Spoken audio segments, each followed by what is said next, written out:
tired, but I'm happy, and I'm gonna call it a win and move on. Oh, so many things to talk about. So many. We got more of the conversation that was in that Signals chat, and turns out Jeffrey Goldberg both lied and didn't lie. The administration has both lied and not lied. There's absolutely confidential information, top secret information in there. Literally the kickoff point, the to the minute military times that the strikes would be happening. What Goldberg lied about is that no specific targets were mentioned. Yeah. Which, if we're looking at it and saying what could have happened here, if somebody less scrupulous, can't believe I'm actually saying that about Jeffrey Goldberg. Somebody less scrupulous gets a hold of this, puts out the information. You know the Houthis are getting hit. That's in the conversation. And you know the times. It would have given them time to at least get out of the way. At the very least, it ruins the plans as they existed. I've seen so many people. I just watched Dave Rubin, who was on Piers Morgan, being like, I don't, it's not really that, it's not classified. Yes, that would be classified. And if this shit happened under Biden with Biden's people, nobody on the right would be out there going, there's nothing to see here. Just looking for some intellectual honesty, folks. That's it. Just be honest. This was a major fuck up, and Waltz needs fired. I do think that, I said before, Jack, when we talked about this, it's going to depend on what Hegseth said on whether or not I think he should be fired. I don't think he deserves fired over this one. I think he deserves a major reprimand. Yeah. That's kind of where I was at with it. After seeing what came out, I was like, I don't trust Jeffrey. And that's, I was hedging a little bit on that because I don't trust him. He hates Trump. Sure. And he's the type of guy that would lie to make Trump look bad. But yeah, this is still a pretty big fuck up. Yeah, and he absolutely did lie here because he said the targets were listed, which they're not.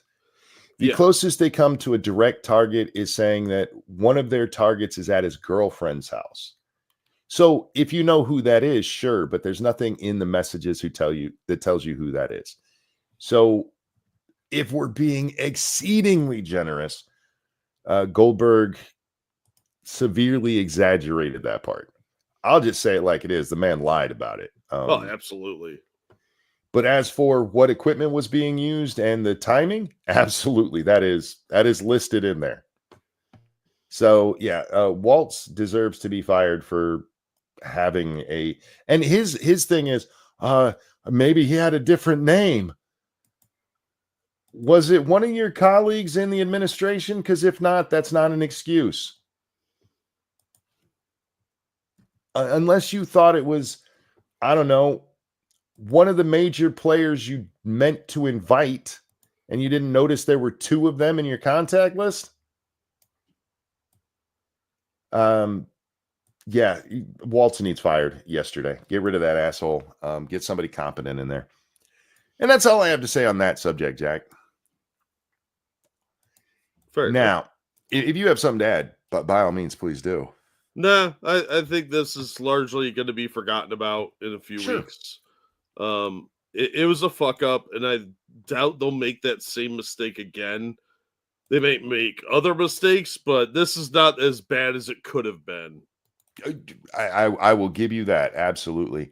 Apparently, we have a birthday, but we also, before the show, thank you, Wolfgang. Monk is late and gay with Mike muted again. Nah, Mike wasn't muted. I was just late.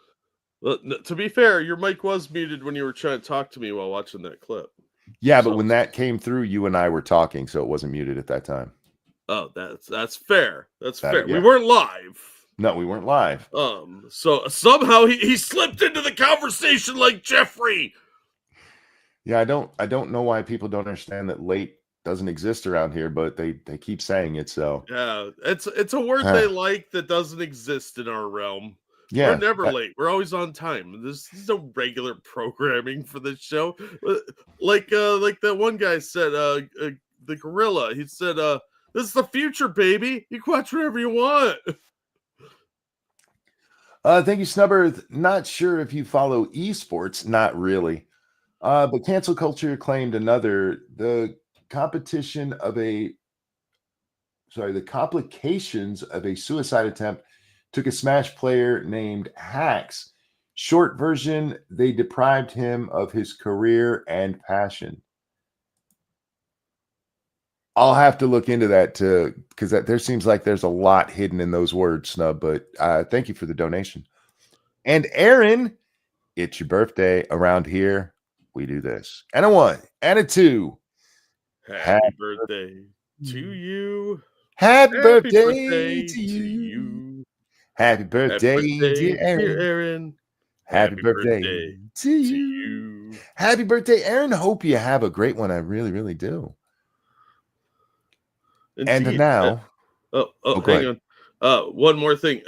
We do have another birthday because it's mine.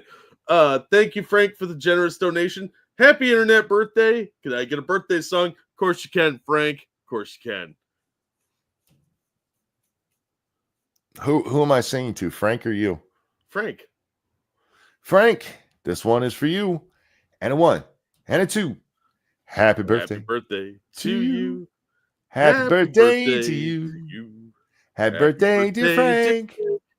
Happy birthday to you. Happy birthday. Hope you have a good one, my friend. Indeed. Thank you. Thank you for the generous donation, and I hope you had a great birthday. It is my internet birthday, Eagle. Yep. So yeah. Thank you, Mighty Balzac. Christy Nome was almost drowned in jizz in prison. Gross. Kind of hot. Yuck. Wait, was she in a women's prison with all the trans men? I have no idea. Cryptic, thank you. I used to want to be a historian. Then I realized there was no future in it. Stop it. Never gets old. Thank you, Evolved Potato. Monkey's always late, even if he says he'll start at 2 and he actually starts at 1:30. He is still late. It's just mathematically impossible for him not to be late. It's science and all. That's some of that global warming science. I can never be late. It's not possible. The show literally starts when I started. Yeah. I can't be late to that. Yeah, it's sort of inconceivable. Unless you get a time machine, then somehow maybe you could start the show, jump into the future, and then I don't know. No, it still's on time. I don't know. Katie says, yay, the downfall of Zegler. Now, before you say that, I just need to point out, I'm about to defend her, and fuck you, internet, for making me do this. That's usually the answer, isn't it? It is. It is. Now, the guy on your screen there in the really long post that I'm not going to read out to you guys, I guess I could drop it in chat if you want to read it yourself. I'm just going to paraphrase what it says, but he is the son of one of the producers of Snow White, Jack. And apparently his dad flew out and yelled at Rachel for opening her big, creepy mouth. And, and somebody said to him, your dad should be I'm paraphrasing what it said there. How she's a kid. She's allowed to have free speech. Why is he yelling at her? Did she spray him with Smilex gas? I have no idea. She has a grin like the Joker, dude. But this guy, he answers back, and his basic point is that Rachel is a grown adult who is an employee, and she cost a whole bunch of people, especially those blue-collar workers, money. She's not the only one to blame here, though. Exactly. First of all, those blue-collar workers were already paid. Everybody involved in this, except for the investors, have already been paid. Because they have contracts and stuff, Jack. They got paid when they were filming it. Yeah, they already made their money. They're not getting residuals on Snow White. Yeah, unless the key grip falls into frame, he's not getting any extra cash.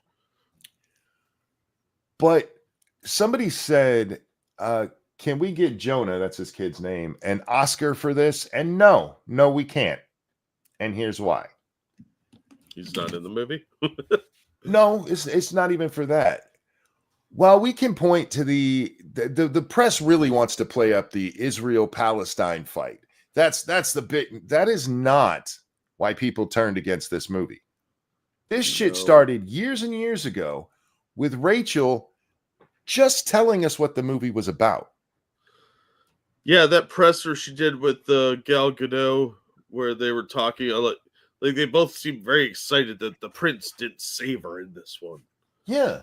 And they It, basically just gave us the rough outline of the film. it's outdated. She saves herself. She becomes the person her father knew she could be, brave, fair, whatever, and whatever. All she did was let the cat out of the bag. She didn't write that fucking shit. I hope not. She just told the world what his dad willingly paid for. What his dad paid to rape that movie with. Yeah. You can't blame that on her dumb ass.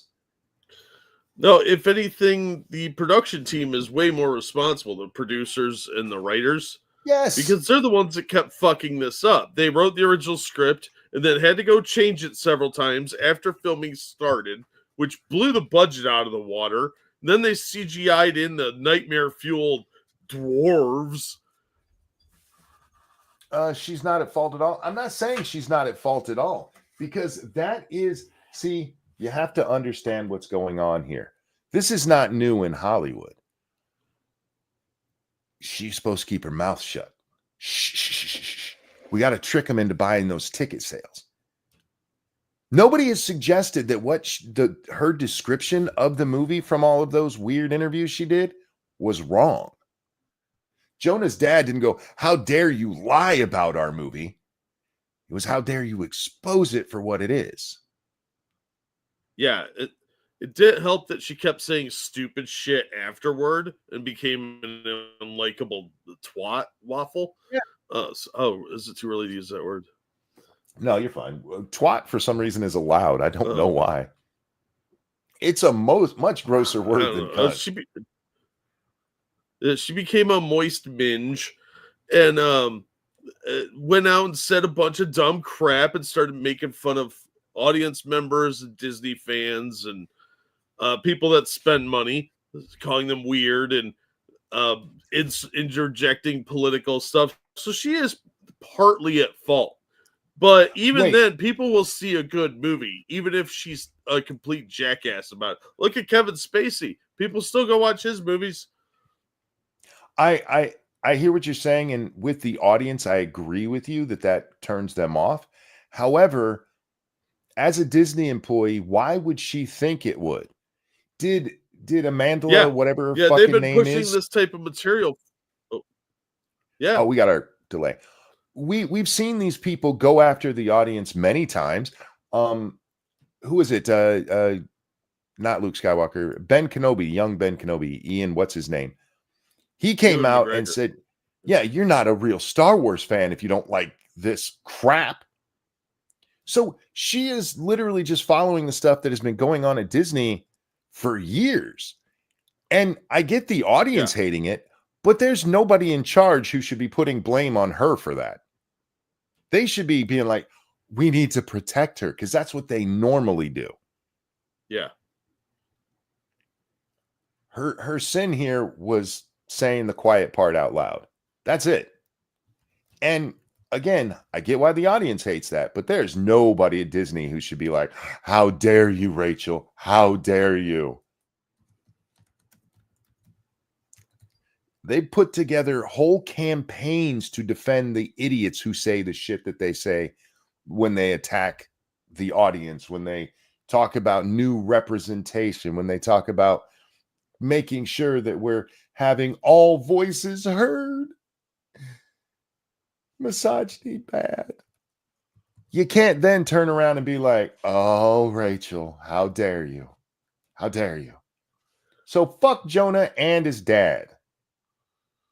Yeah. Sorry, Jeff. Go ahead. No, fuck all these producers and writers that were on this movie. They funded this. They got the set design and the CGI approved. They approved changes. They created this monstrosity and they hired this retard. Yep. So maybe they should look in the old mirror and see who's really to blame. They don't need a magic one for that. They've had 4 years where they could have fired her and reshot her parts with somebody else, and nobody did it. Or just shelve this thing like Batgirl. Yeah. Which they should have done instead of trying to rework it 2 or 3 times. Because it went through 2 or 3 script massive overhauls. You know, they didn't learn anything from The Flash. They didn't learn anything from Rise of Skywalker or any of these other giant turd festivals where they just keep trying to fix it. Sometimes the broken stuff is just broken. I feel like this is letting Disney off the hook. Oh, absolutely. Rachel didn't approve the final cut of this film, which nobody likes. Not even the people that this was clearly made for like this movie. She was definitely detrimental to the project, Jack. Oh, absolutely. But she's only a part of it.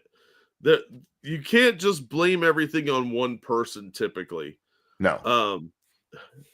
With the exception of Paul Feig in Ghostbusters 2016, because that dude ruined any possibility of that even being a watchable film. But yeah, it takes a village to have an idiot. So yeah, it was a team effort. And look, I'm sure the production crew and the CGI people were all doing the best they could with what they had to work with. Unfortunately, what they had to work with was a bunch of morons. So you can't polish a turd, guys. Come on. Look at like Brave New World. How many times that went through reshoots and script corrections? If you want to put this on Rachel, you got to show me a whole lot more people who went, the movie was good despite what that idiot said outside. Yeah, but they're not saying that. They're pointing out lots of other flaws. Thank you, Wolfgang. Speaking of idiots, there's Wolfgang back in chat. Hey, bud. Speaking of Wolfgang, thank you, Wolfgang Deo, former spook. As in spy, not the other kind. So with the signal chat, I think it was a punt to the media for what would have been released after the Houthi attack. Funny having civilians being hard about military stuff. It's more, quote, controlled unclassified information, end quote, than typical classified stuff. Yeah, I mean, I didn't see anything in there that would have been, that I would have thought was super classified. If they had like listed coordinates or something, maybe, but I don't know. I think that it got overblown for what it was, but it was definitely a dumb move. Okay. We know when the strikes happened, and now we know when the strikes took off from different places. And even though they didn't give us the places they took off from, because of math, you can figure that out now. Oh, like everybody's a wizard, monkey. Your math. Do you think half the Houthis know math at all? I have never heard of an after action report given like this where they gave you the coordinates of where they took off from with the exact time they're taking off. There's stuff we keep operationally hidden for a reason. It's not a nothing burger, and I'm sorry. Anybody who's claiming it is, I don't believe that you would have that same belief if it was the Democrats. And I know that because the Clinton shit that was on her server, can anybody even tell me what it was? Anybody? No, it got destroyed. You just know that it was secret and you're mad about it. Like this is not a nothing burger, but it's not. Jeffrey was trying to blow it up into something it wasn't. It was bad enough with what it was, but he was trying to make it out to be like a career-ending scandal for Donald Trump. Like this was Watergate. And it's just not that. It's a really bad fuck up. But it's not like more than a couple people don't need to be losing their jobs over this. Like I said, from where I sit, one needs to lose their job, one needs reprimanded, and the others need to be told to get the fuck off Signal. Because in Dave Rubin's thing, he brought up the point you brought up the other day. Signal was installed on all their phones. That doesn't mean you have private conversations on that. when you have a specific system set up for those conversations?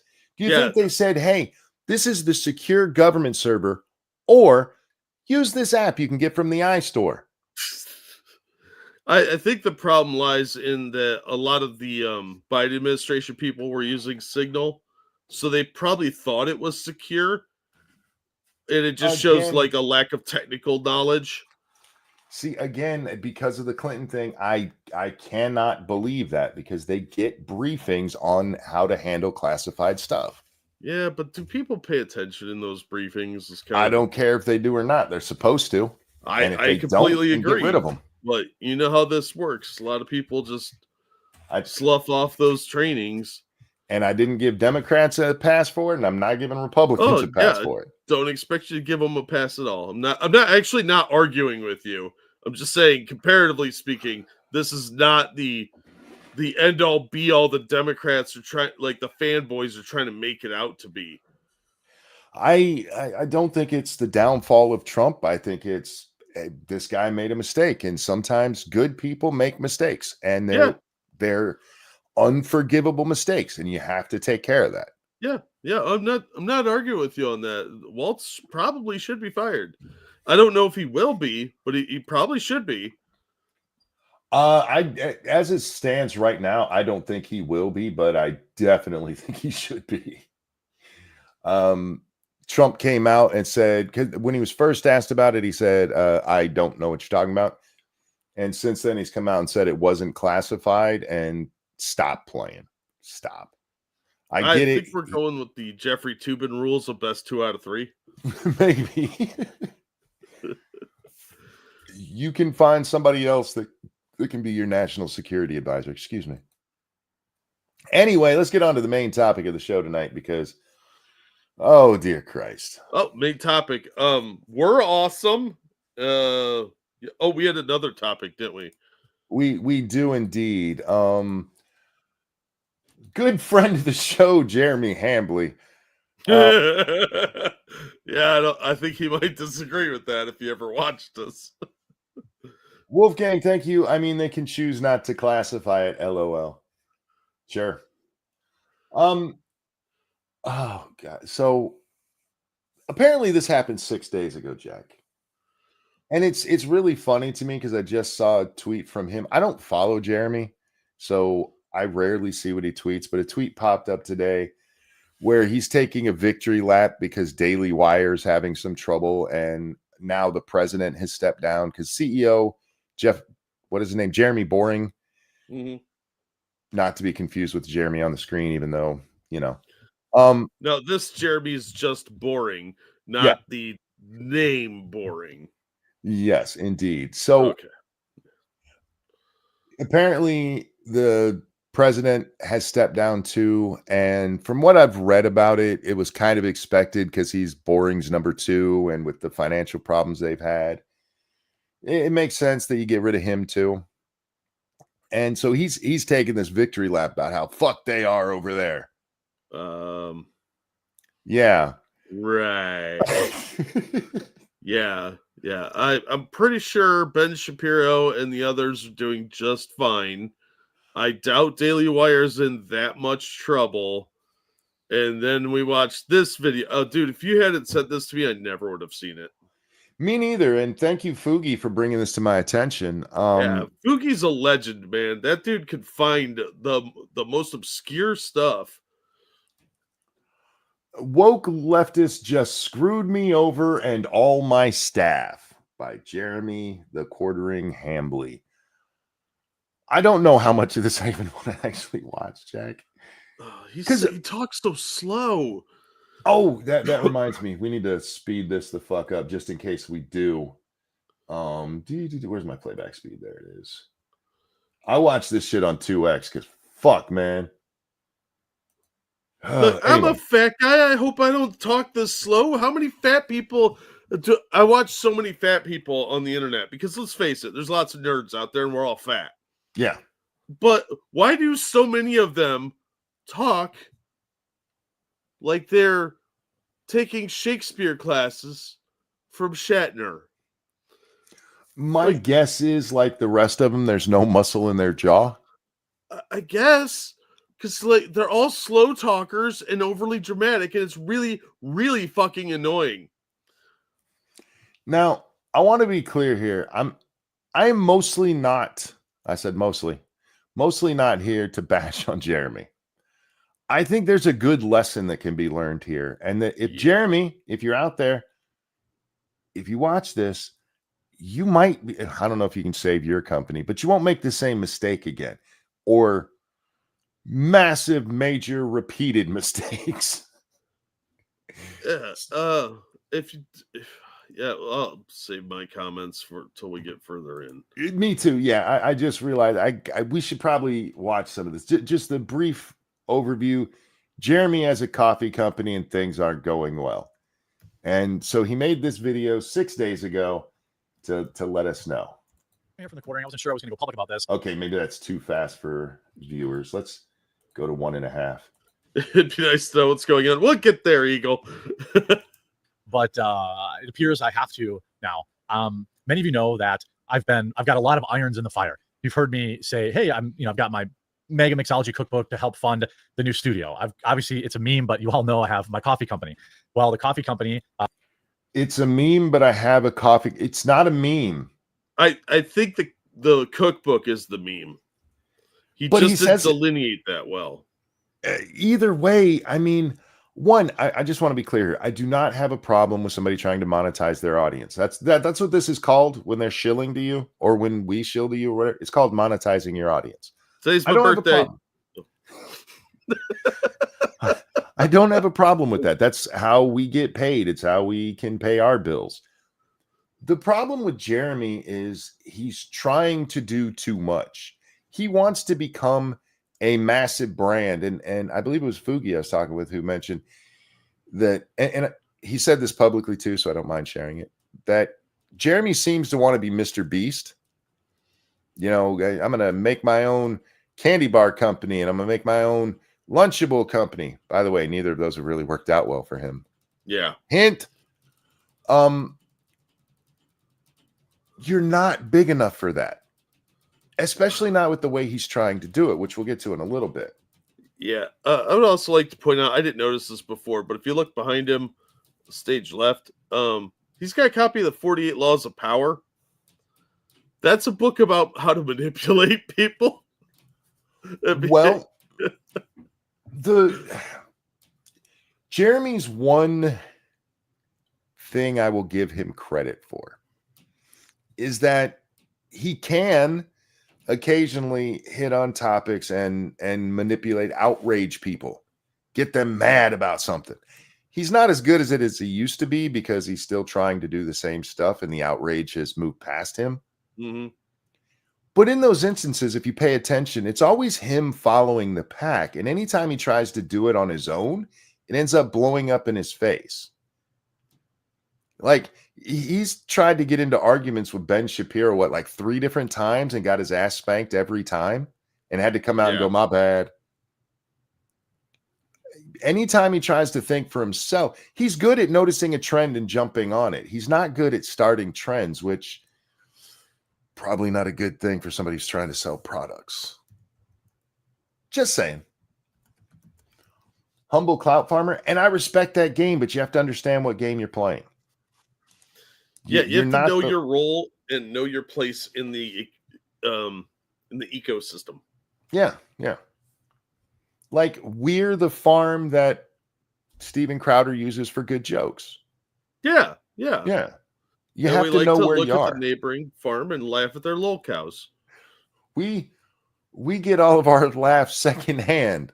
Ain't that some shit? Well, I guess you take your success where you get it. It would be stupid of us. Look, it's happened way too often for it to be coincidence. Yeah. It would be dumb of us, though, to then go, hey, Steven Crowder uses our jokes. We're bigger than Crowder. No. No, not even close. No. But anyway, let's Jeremy get back to his failing company here. Has also been expanding to take on Amazon to try and compete.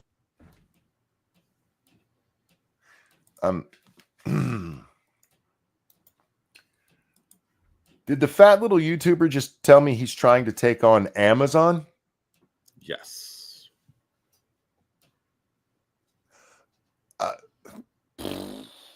I know they say shoot for the stars. Yeah, but I mean, there's a difference between a moonshot in title and achieving something incrementally. They didn't just like start building bigger catapults to get into outer space. They sat around and researched a few things. the ego. I'm gonna take on Amazon for real. Oh man. I do appreciate it a little bit, if I'm being honest. I mean, I aim high, bro. Aim high. Jared, thank you. Jeremy is like a lot. Okay. I have to move this so I can read this easier. Jeremy is like a lot are aiming towards centrists without truly drawing lines that aren't within market sway. I'll come back to that. There's a reason why all these types in the same camp, like Stitch and Adam, very soon Tim Pool, are destined to fail. I don't think they're destined to fail. I think, okay, technically destined to fail, sure, because they're not smart enough at what they're doing. How do I put this? When you're monetizing your audience, right? Like we typically get about 2,000 people who, by the time all numbers are in, 2,000 people have seen the show, give or take. And the thinking is if you can get 10% of your audience to give you money in some way, whether it's buying something, donations, whatever, then you're doing good. So for us, Jack, that would be 200 people, and 200 of you need to give me money right now. That's what my point. Yeah. Check out our Teespring stores linked in the description. We've In been my really experience, lax on shilling for a while, so probably will continue to be. If you can monetize that much of it, great, but there's different levels of monetizing them. There's a difference between a $20 donation and a $20 t-shirt buy. $20 donation, depending on where it comes through, yes, the platform gets some of it, but we get a much bigger percentage of it than if we're selling merchandise, because the people who make that merchandise get the lion's share of it. Mm-hmm. So just, hey, I monetize 10% of my audience isn't enough. You have to know how you're monetizing them. And these guys never think that far. They just think, oh, I can get 10% of them. Yeah, but what is your audience going to purchase? What types of products do you offer to them? Because like we have t-shirts and hats, and that's pretty standard for YouTube, internet content providers, whatever. But there's other things too that you can market. Like some people make comic books, like Penguin Zero. Jeremy's got the coffee thing. The coffee thing was pretty big for a while. You have to know your audience, though. Is your audience composed of a lot of coffee drinkers? There's also the problem of coffee is a saturated market, like heavily saturated market. But to what he said at the beginning, where he's talking about they're moving towards centrism, I don't think most of them are, and I don't think you could even say that about Jeremy. But Jeremy does tell us that he's trying to separate his brand from him here in a minute. And the problem is you're Jeremy Hambly, and if people look you up, the first thing they're going to see is your political videos. If you want to separate it like that, you have to take your name out of it. And this is a good chance, Jack, for me to bring up his website that I told you about and show you the part I didn't show you before. Oh, yeah. So this is his website, and I'm just going to leave it on the screen for a second so you can see the three different things that come across the screen when you first come over here. I don't know why he's using 2005 Flash, but hey, it's pretty, I guess. That's colorful. That one's pretty. So you come over here, and like, if I go to shop, this comes up instead of it being directly down from it. Who designed this shit? Yeah, why is there so much white space on the screen? But let's say we want to scroll down. You got this, and instead of the first thing being sales, it's a picture of Jeremy with a quote from him. Why? Because he doesn't want his coffee to be involved with his politics. Hold on, let me enlarge this image. Yeah, I don't really care about a quote from the founder and a shitty cell phone picture of him. Why do I have to see a quote from you with Shop Now instead of just being able to scroll down to your products first? Yeah. I would get rid of that quote and all these verified purchase quote. You can put those under your product. Yes. Because people are going to look at the product first and then the reviews. Like, to make sure that that's something they're interested in. Like, oh, that Roaster's Choice. I like Roaster's Choices. Let's see what reviews say.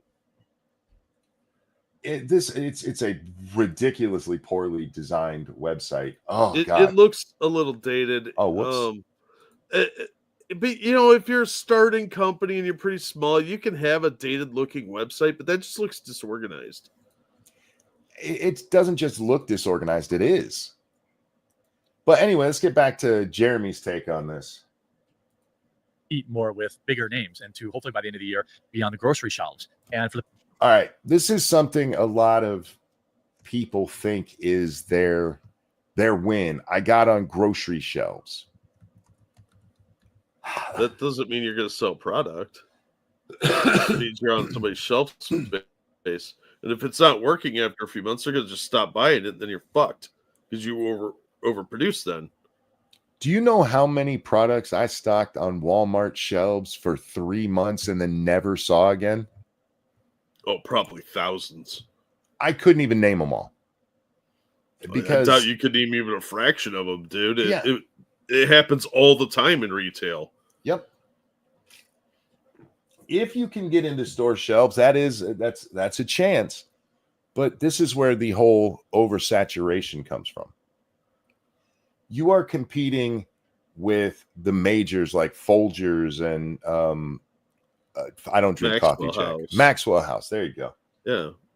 Even smaller places like with recognizable names like Black Rifle Coffee are having trouble keeping their stuff in stores. Well, Mr. Beast found out the hard way that just because something gets sent to a Walmart doesn't mean it's getting put on the shelf. Yeah. He had a whole video where he went out and my stuff tells me you guys have stock. There's none on your shelves. And it was all in the back room. There are so many different coffee brands, and most people are fiercely loyal to their coffee brand. Yeah. Yeah. Well, Eagle just said he's a coffee snob. I think that's true for most people. That they get brand loyalty, they find something they like, and they keep it. Thank you, Jared. I agree. I guess the essence of what I was trying to get at is, are you trying to sell a product or are you trying to persuade listeners toward what you see as true and fair? Jeremy is absolutely in the former. Obviously.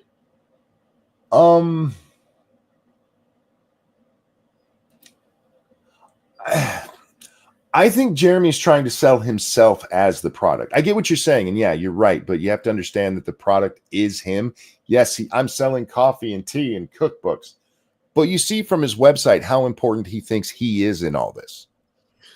Yeah, and honestly, with businesses, if you get it big enough, you should be able to sell it. But because how many times have you ever watched Shark Tank? Oh, I've seen it many times. Monkey. Hello? Okay, you've seen ones where the guy is like, yeah, I'm looking for investors, and somebody offers to buy it outright, and he's like, no, my personality is part of it. Or yes. I'm a celebrity. That's the mentality here, is he is too attached to his own product. Yeah, he's trying to jump to the end where Jeff Bezos becomes a household name because of Amazon. Nobody cared about Jeff before that. I am the coffee. You will drink my absence and worship me. Assassin, Yeah. I'm not 100% sure that that's what he's saying, but I don't doubt that's a possibility. All right, let's get back to, because so many of the so much of what we've already said, I'm going to be repeating later because of the shit he says in here. Oh. Hang on. Go ahead. Thank you, Evolve Potato. One of the most successful coffee sellers from videos or streams that I know of is called Phase Connect. They're a VTuber company. They sell very well because they have cute anime girls to sell coffee to their multiple audiences. Yeah, and anime fans are really, really easy to part with their money. You get some cute anime stuff, and their money is immediately in your pocket. I've seen it way too many times. All right. We need anime avatars, Monkey. No. I like women. I like money, though. The past 3 years, I've prided Coffee Brand Coffee on remaining completely apolitical, and that's literally why I called it that. Some people think that. Then why is your name so attached to it? Before we get to there, we need to talk about something we haven't talked about first. You're trying to sell me an ingestible product, and you look like you were just rolling around in dirt. He's playing with his cat. Unless you're a potato farmer trying to show me where the potatoes come from, you shouldn't be covered in dirt when you're trying to sell me an ingestible product. Your hat is coated in hair. Your shirt is dirty as fuck. You're sitting in front of bright lights wearing black. What the fuck were you thinking? He wants to start sweating more. That's all the black. I don't know. There's like a ton of cat hair on his hat, though. It's oh god. You want to be the brand. Be it. Clean yourself up. You look like a slob, for fuck's sake. Yeah, it's not a good look. Yeah, like I was telling Monkey before we started, you want to look clean when you're selling food products. White is bad on camera, or black is bad on camera anyway. Everything's going to show up, dude. I think Eagle made a good point because he is a slob. Fair. Thank you, Basement Weeb. Basement Weeb says, you mentioned anime, I appear. Oh, thank you, Basement Weeb. We are glad to have you watching. Unfortunately, we will not be watching anime. We were just discussing it. And hopefully Jeremy is never in an anime. Faithless says HD is not a friend of the dusty. True. Yeah. Or the fat people. I do not wear black outside of my house. And if I am going to, I have Lady Monkey check me out and make sure I'm not coated in hair because I have a cat. A long-haired cat, Jack, who sheds like fuck. Yeah. They only shed when they lay on you.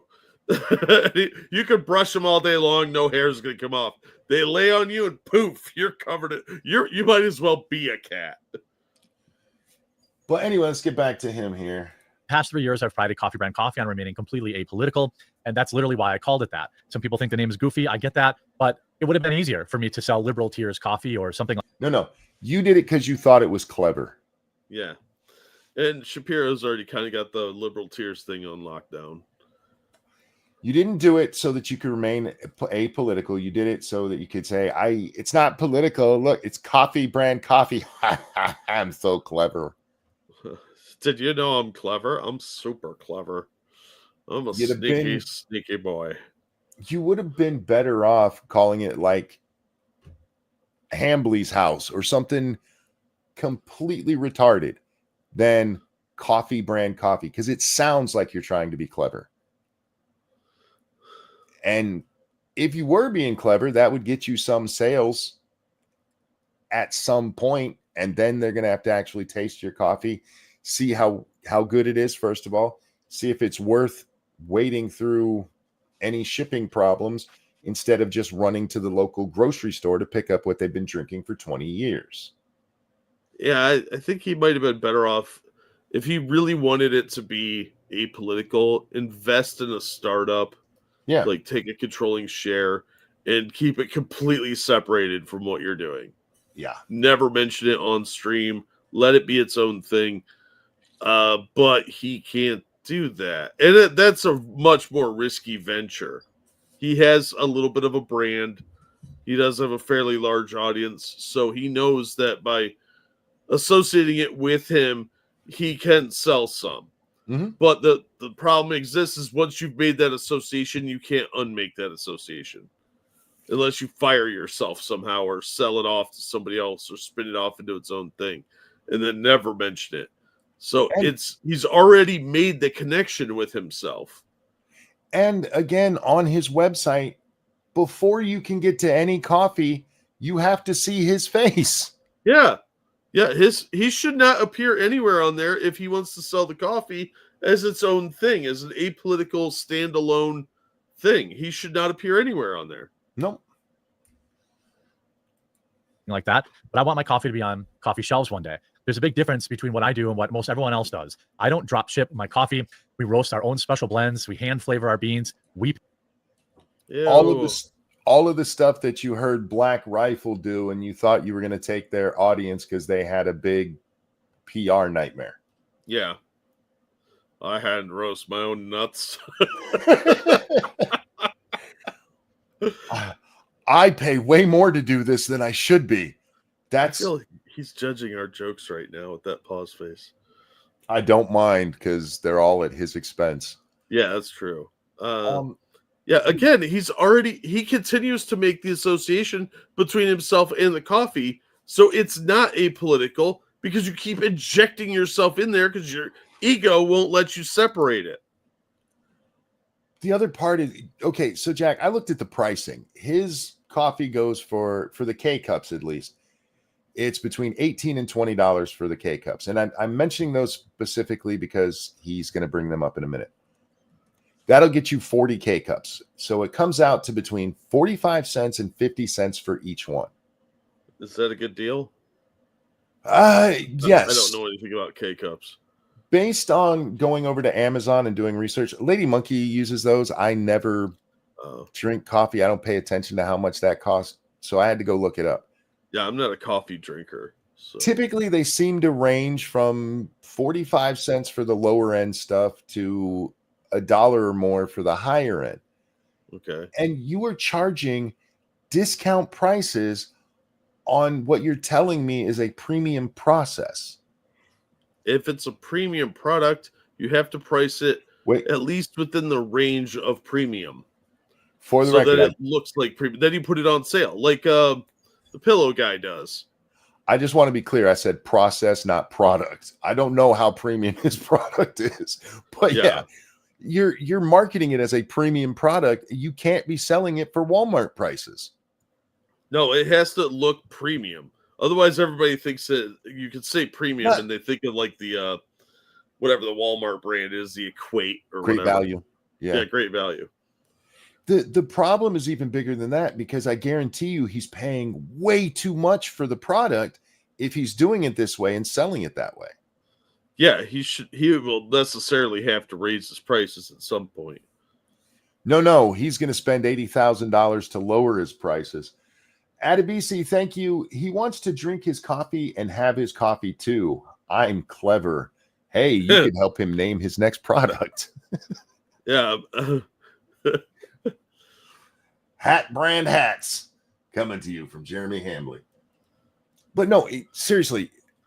Buy a hat for your hat. Buy a hat for your hat. I have not seen his actual breakdown of what he pays for it.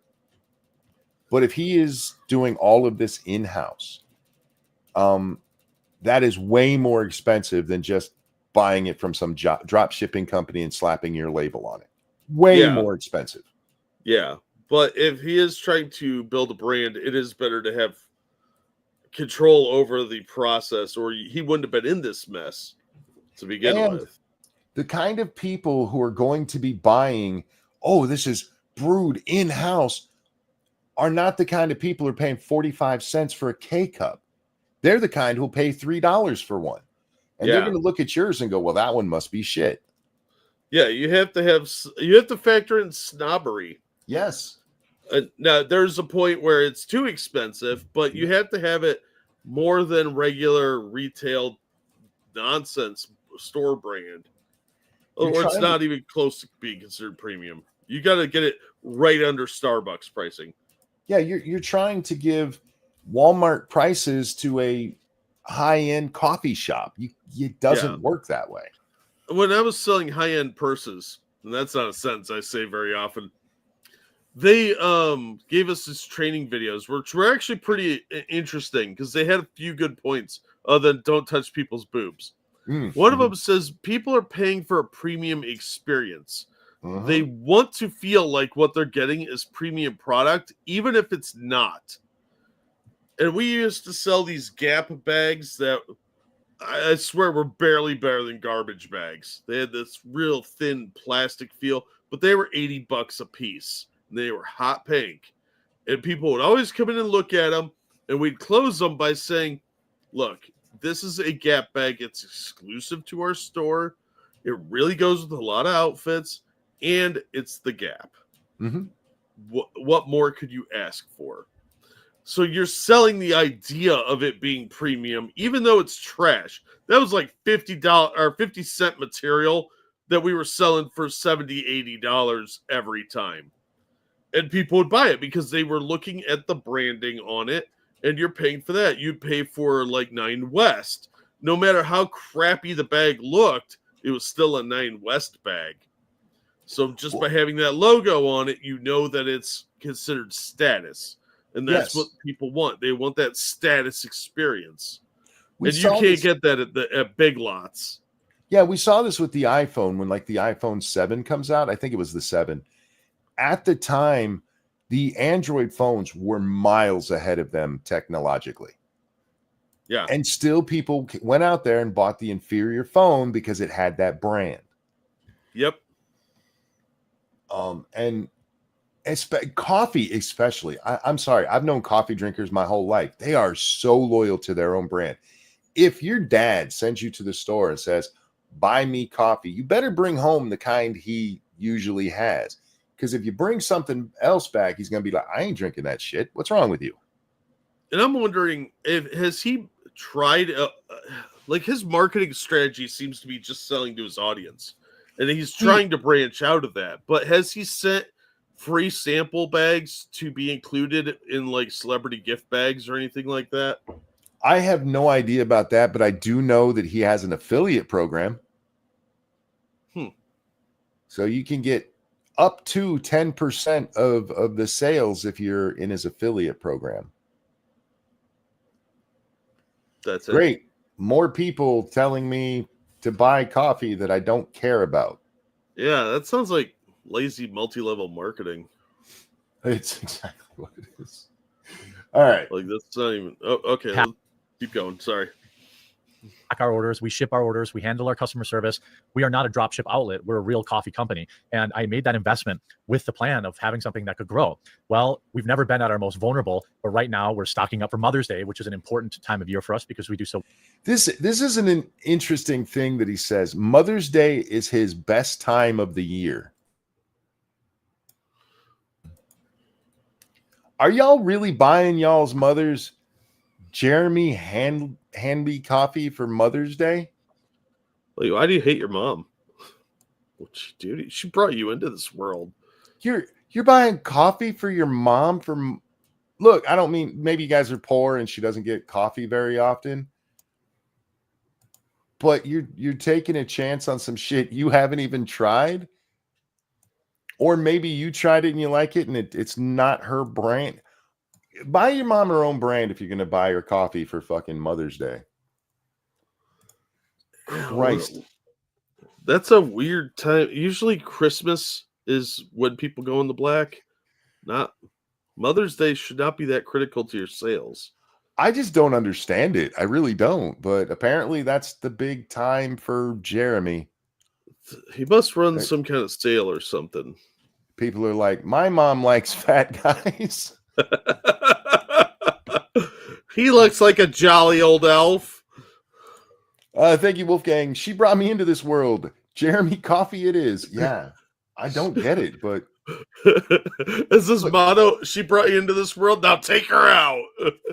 I'm in no position to deny that that's his best coffee time, but I do know that at Walmart it 100% was not. We didn't sell coffee gift baskets for your mom on Mother's Day though, so maybe that's the trick. Yeah, there might be a gimmick here that we're not aware of. So I'm prepared to accept his stance. I just find it odd.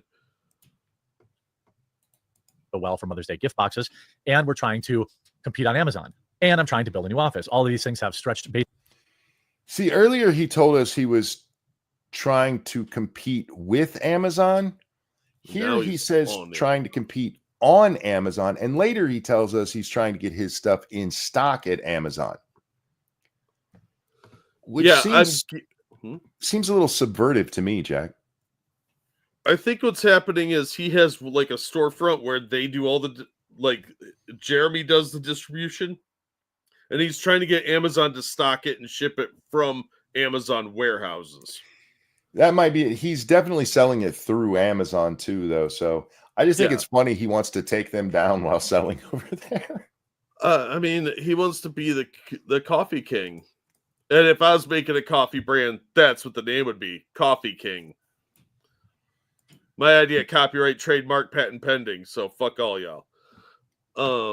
Mine would be shit coffee because I think all coffee tastes like shit. Well, yeah. I mean, that's a given. Again, I'm not a coffee drinker. I hate coffee.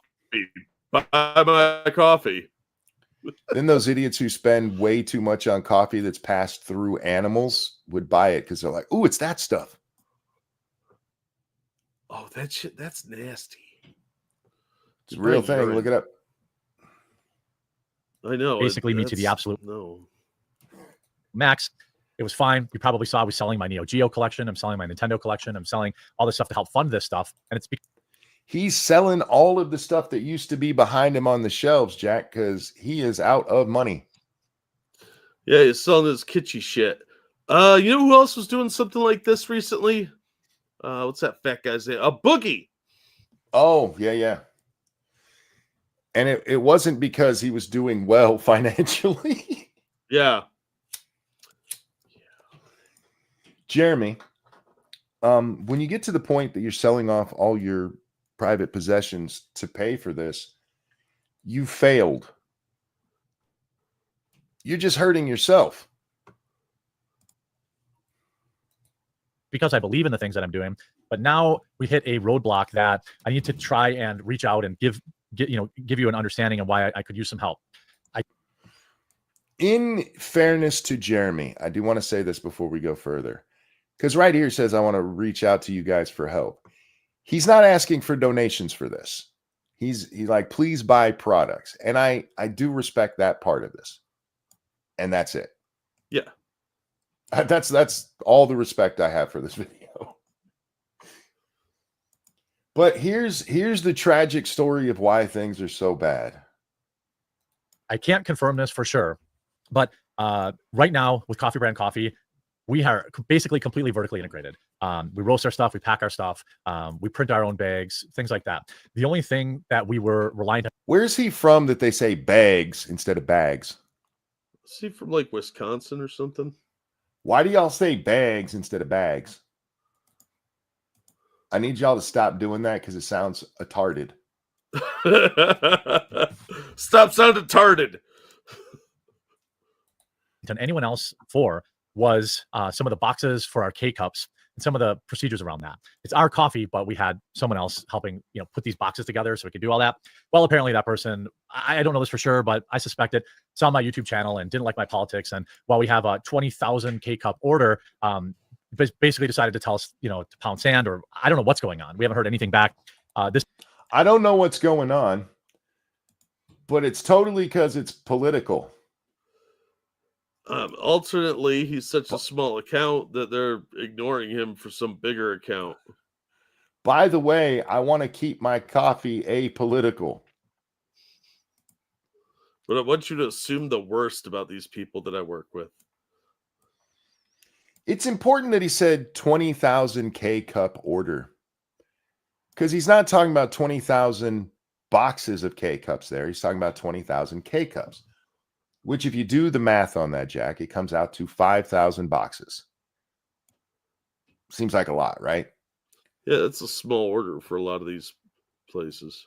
Well, if we do the math just with what we know already, and we're as generous as possible, instead of the 45-cent K cups, it's the 50-cent K cups.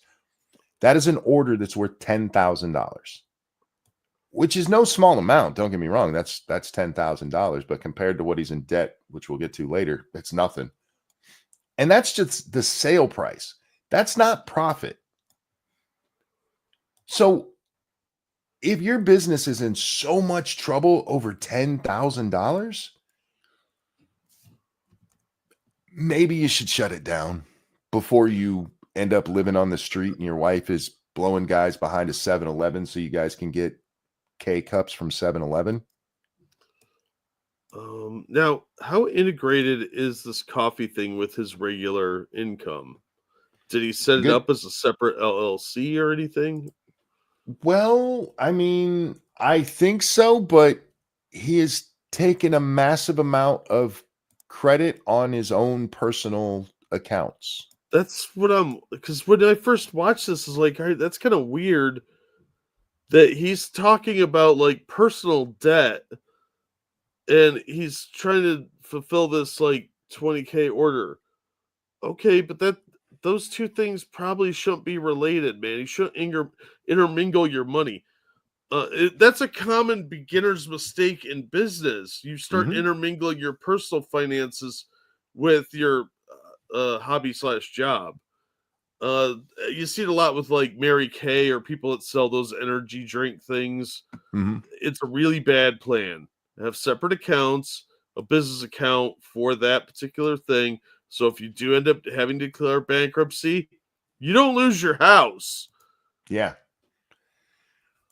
The numbers here, though, when I heard it, because we'll spill the beans now. He tells us later he's in debt $300,000.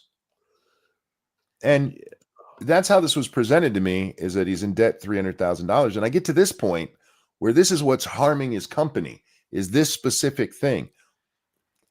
At best, that is 10K in sales. In sales.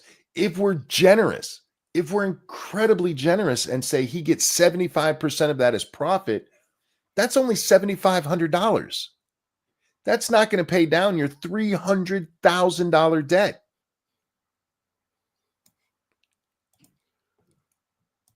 Dude, what are you doing? In this is what I was talking about earlier, Jack, where, yeah, I'm going to take shots at him, but this is where you need to really learn some fucking business, dude, because you don't know what the fuck you're doing if this is how you're doing it. This is simple stuff. You are way over leveraged. He also tells us later, Jack, that this is the point where people would get investors, and no investor would go for this. No, because he's too heavily leveraged in the wrong direction. If he was making a lot of money with minimal investment, that's one thing. But to have that much debt, albatrossing your business.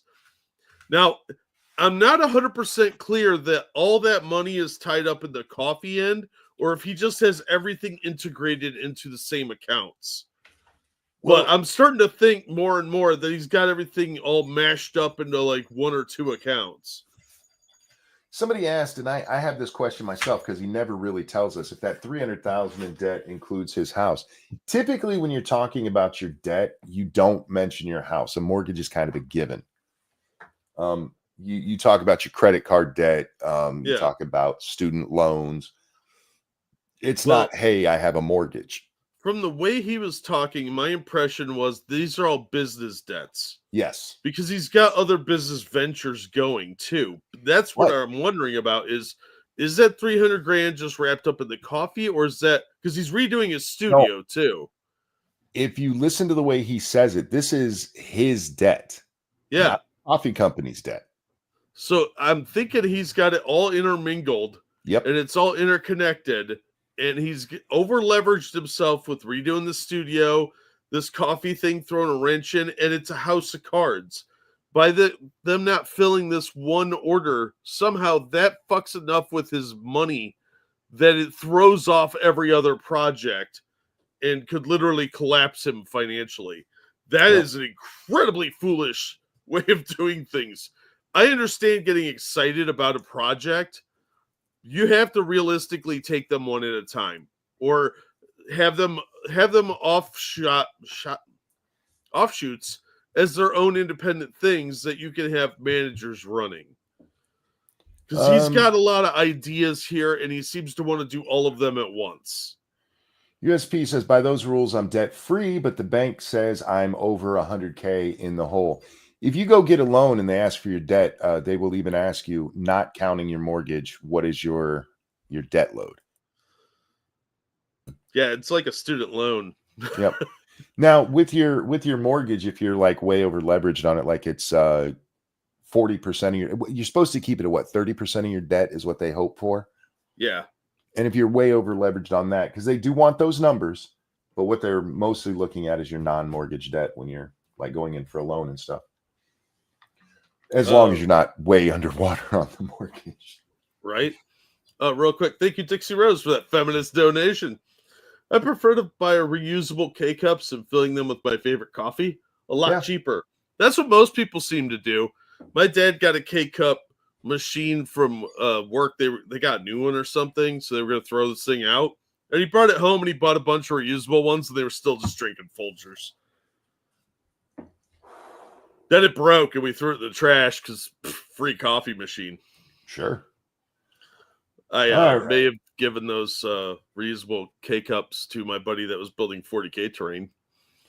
I got my wife one, and she's like, I don't need that. I won't use it. And that's all she uses now. Yeah, Rotten Corpse said I was thinking too. He's trying to do too much at one time. Oh, a K-cup is like a little like shot glass thing that you put coffee in, and it makes like a single cup of coffee, I guess. Yeah, it's a single-use, single-cup coffee thing for a special kind of machine. I don't think it's even that he has too many irons in the fire. It's he's trying to do too much with each one. Yeah. See, we see it earlier when he tells us I want to compete with Amazon. Homie, you got to compete with your local coffee house first. Yeah, you got to worry about like Crimson Cup and Beantown, you know, whatever your local mom and pop shop is. And you got to worry about all these other YouTubers that are drop shipping their coffee. You're competing with every other idiot who's selling coffee right now. Yeah, know your place in the economy. You're a YouTuber. That's largely your reach right now. Until you start doing advertising outside of that, you're not really doing anything. His face. Oh, go ahead. I'm sorry. No, I was just saying, if he really wants to expand this, he needs to start doing advertising that doesn't involve him, like paying some outside production company to make some ads for him. His face on the screen right now is how he should look the whole time he listens to this show. Like, oh shit, fuck. Damn. Yeah, you're in such an oversaturated market. Even before everybody jumps on it, because Black Rifle Coffee did so well. Coffee has been a saturated market my entire life.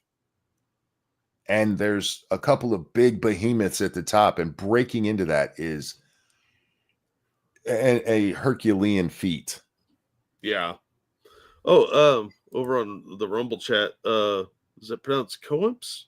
I don't know. Sorry for screw your name up. Let's not forget that he brought a new 3D printer and bailed out his buddy Styx. Styx is back in jail. Did you see that? I did. Apparently violating the protective order. He only went in for a day. He's already back out. Ah, okay. Yeah. Styx, leave her alone. She ain't worth it, man. They never are. Trust me, they never are. I don't want to see a Turkey Tom video about you, okay? No. There's other fish in the sea. And you're a YouTuber. I've seen what YouTubers who, granted, I know you kind of look like the halfway point of the guy melting in Indiana Jones there, but you can pull something. You'll do fine. Yeah, have a little more faith in yourself. Leave that bitch alone. Use your magic. This is absolutely crippling. You know, I'm already so overextended with Coffee Brand Coffee. I feel like they knew this was the time that they could really cause maximum damage.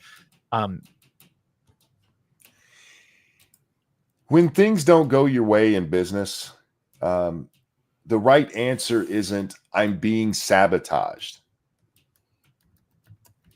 We do not need the details.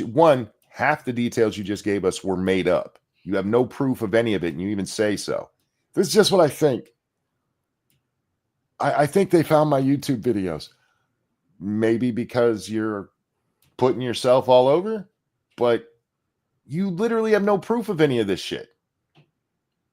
Hey, we hit a snag with our production chain, and it's put us back, and we got to make up for that and go on with your life. Stop looking for your victim thing. I know it's made you a lot of points getting punched and people coming after you because you're fat, lazy, and stupid. But this isn't judged. it. This isn't it. This isn't where you do that. Yeah. Also, what competitor does not take advantage of the weakness of their enemies or their competition, I should say? You don't have to be enemies, but you if you see an opening, you go for it. That's generally how business is done. I'm just curious because he's blaming the person who puts the K-cups in their little boxes. Are they doing so well that they can do without your business? I don't know. He just mentioned Contraband Coffee that apparently has their own storefronts. So, he's gonna get to storefronts later. Yeah. Christ. How many mistakes can you make?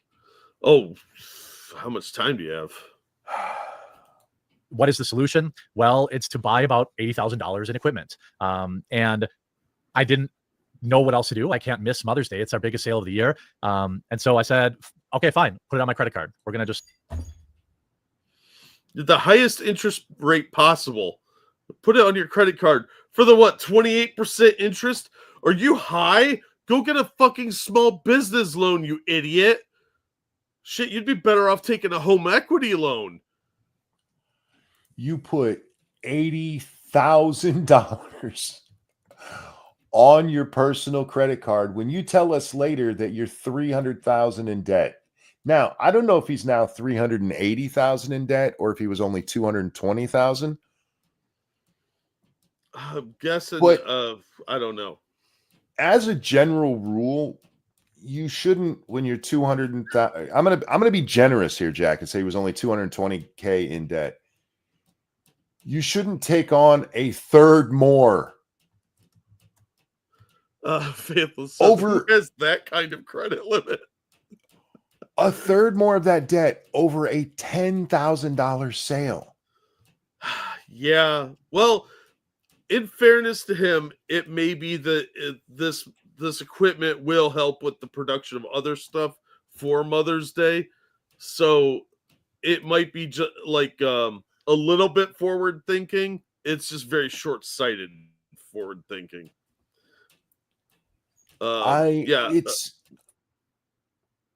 You want to get to a place, if you can, to where you're doing as much stuff in-house as possible because you can control all of your variables. But he's clearly not at that point if he's having to put $80K on a credit card. Yeah, if he's not qualifying for some kind of small business loan from even a regional bank, like a statewide bank could give you that kind of loan, then you don't put it on your fucking credit card. You take the hit or you shut it down. I wouldn't put that on a credit card unless you have like a 3% interest rate, which nobody's credit card is. Mother's Day is still 2 months away. You go find somebody else who can make fucking boxes for you. Yeah, you still got time. You can put a rush job on it, pay extra. Or did he look into buying a used one of these machines? Because it sounds like he just bought one new. All right. Figure it out. And that's a lot of DIMP to put on your credit card. And but we're going to save Mother's Day, and we're going to bring this last piece of the puzzle in-house. You spent $80K I don't know what he makes on Mother's Day, Jack. I really don't. Even if he sells $200,000 worth, again, that's not profit. That's not the ability to pay down this loan. He might be able to pay off this equipment that he just ordered, but not the rest of the debt. Been getting a machine to make our own coffee scrub for the ladies and guys out there that want to, do it for skincare. But anyway, that's right, guys. We can't afford what we're doing already. We're going to introduce a new product where you can scrub your face with our coffee. Yeah, that's a trend going around. I don't know if I'd jump on that fad. It's like saying I'm investing in a Beanie Baby machine. He can't afford the businesses he's already in. All right. To help pay for it, we've done this one other time before. And what I did was I put together this very cool Founders Vault Pack. There's only 1,000 of them, and 200 of them are already gone from my live stream earlier today. It includes our freeze-dried strawberries, which are not available anywhere else and will never. All right. I just want to point out, he's selling these for $100. He's got 1,000 of them. So even if he sells all of them, that's 100,000 in sales. That's not profit. That's not going to, but you need way more than this, dude. Yeah. Ever be available as far as I'm planning anywhere else. You will also be the very first person to get our exclusive spring flavors, tangerine, which trust me is delicious, and cherry cordial, which is also really good. You also get a founder's coin and a signed numbered thank you card from me specifically. This is the part where I went, what? A signed numbered thank you card from Jeremy Hambley. That's worth an infinite amount. That's priceless, monkey. Priceless. The arrogance. The fucking arrogance. Jeremy, do you think people are going to put this in a frame on their wall? Yes, it'll be right up there on the wall, right next to my signed images of Chris Williams and Mary Padian from Storage Wars. Signed I actually have those. and numbered. Yeah. Okay. Yeah, why not? Fuck it. I am looking at the iFill 7000 XP filling machine, which makes this compact floor standing filling and boxing machine features integrated boxing modules and provides easy to operate solution for efficient single serve production. Semi-automatic filling machine fills, seals, and packages iFill pod. They're K-cups. How much do you think this thing costs? I'm not good at this with machinery, so I'm going to say about $30K. You're close. It's 60. Oh, okay. This is the most advanced one I could find just in a 5-minute Google search. There are lower end ones that just do the K-cups. This actually does all the boxing too. 60 grand plus tax and probably a few accessories. Yeah, that's probably what he bought. So, there you go. Well, don't forget he also got his face scrub machine. Yeah. How could I forget? For the record, ladies and gentlemen, for the first 1,000 people who send me $1 million, you will get a signed, numbered thank you card from me. Yeah, I'll sign a number one for half that because I'm the sidekick. You know what? We'll give you a deal. For 1.25, you'll get a signed card numbered from each of us. That's right. By the way, it's not going to be numbered in order. We're just going to put a random number on there. Oh, yeah. And nobody will know, even us, how many are actually out there. There may be duplicates. Oh, you know what? A signed thank you card, cool. But numbered? Really? That's weird. Oh, signed and number. What's the collector value of Jeremy Hambley's numbered autograph? Wait. Thank you card. It's not just an autograph. Whatever. It's probably the size of an index card. Bro, you think way too highly of yourself. God but he's damn. a celebrity, monkey. He's an internet sensation. I desperately want to go to a friend's house and then break out their signed, numbered Jeremy Hambley thank you card. I'm gonna Look do what that I with got. Christmas cards from now on. I'm gonna number them like number 1 of 100. Jesus fuck, I mean, bro. he's only got 1.85 million subscribers, which is respectable. Don't get me wrong. We're all way fewer than that, but that crazy guy that almost murdered a cop the other day had 3 million at better production value. Okay, please be honest. No joke answers. How much would you pay for a signed, numbered thank you card from yours truly? What's that worth? If you say more than 0, you're an idiot. No offense. Yeah, shit. Somebody asked us in real life, I'd probably do it for free. No shit. Postage. Dark Okay. Mando negative $69. This is so stupid. He has a challenge coin. I wonder how much it costs to get a challenge coin machine. I bet you that's from drop shipping. I bet you that shit isn't minted in house. Oh, probably not. Be signing them every night for the next 2 weeks. Plus, you get a free gift. If I sell out of these, we can afford the machine, and this can never happen again. Many people. You just told us you put $80K on there. And if you sell 100 of the or 1,000 of these at $100 a piece, it's 100,000. Really easy math to do. You can pay for that machine. So 1,000 of these, each one of them is only actually worth $20. Did you really mean to give me that math? I mean, granted, it is your signature, so it seems overpriced as is, but hey, guys, I got a deal for you today. I'm going to charge you 5 times what this is worth because I need money. Links to our Teespringer in the description. Wolfgang, thank you. I'd pay $100 to have you never talk to me again. Deal.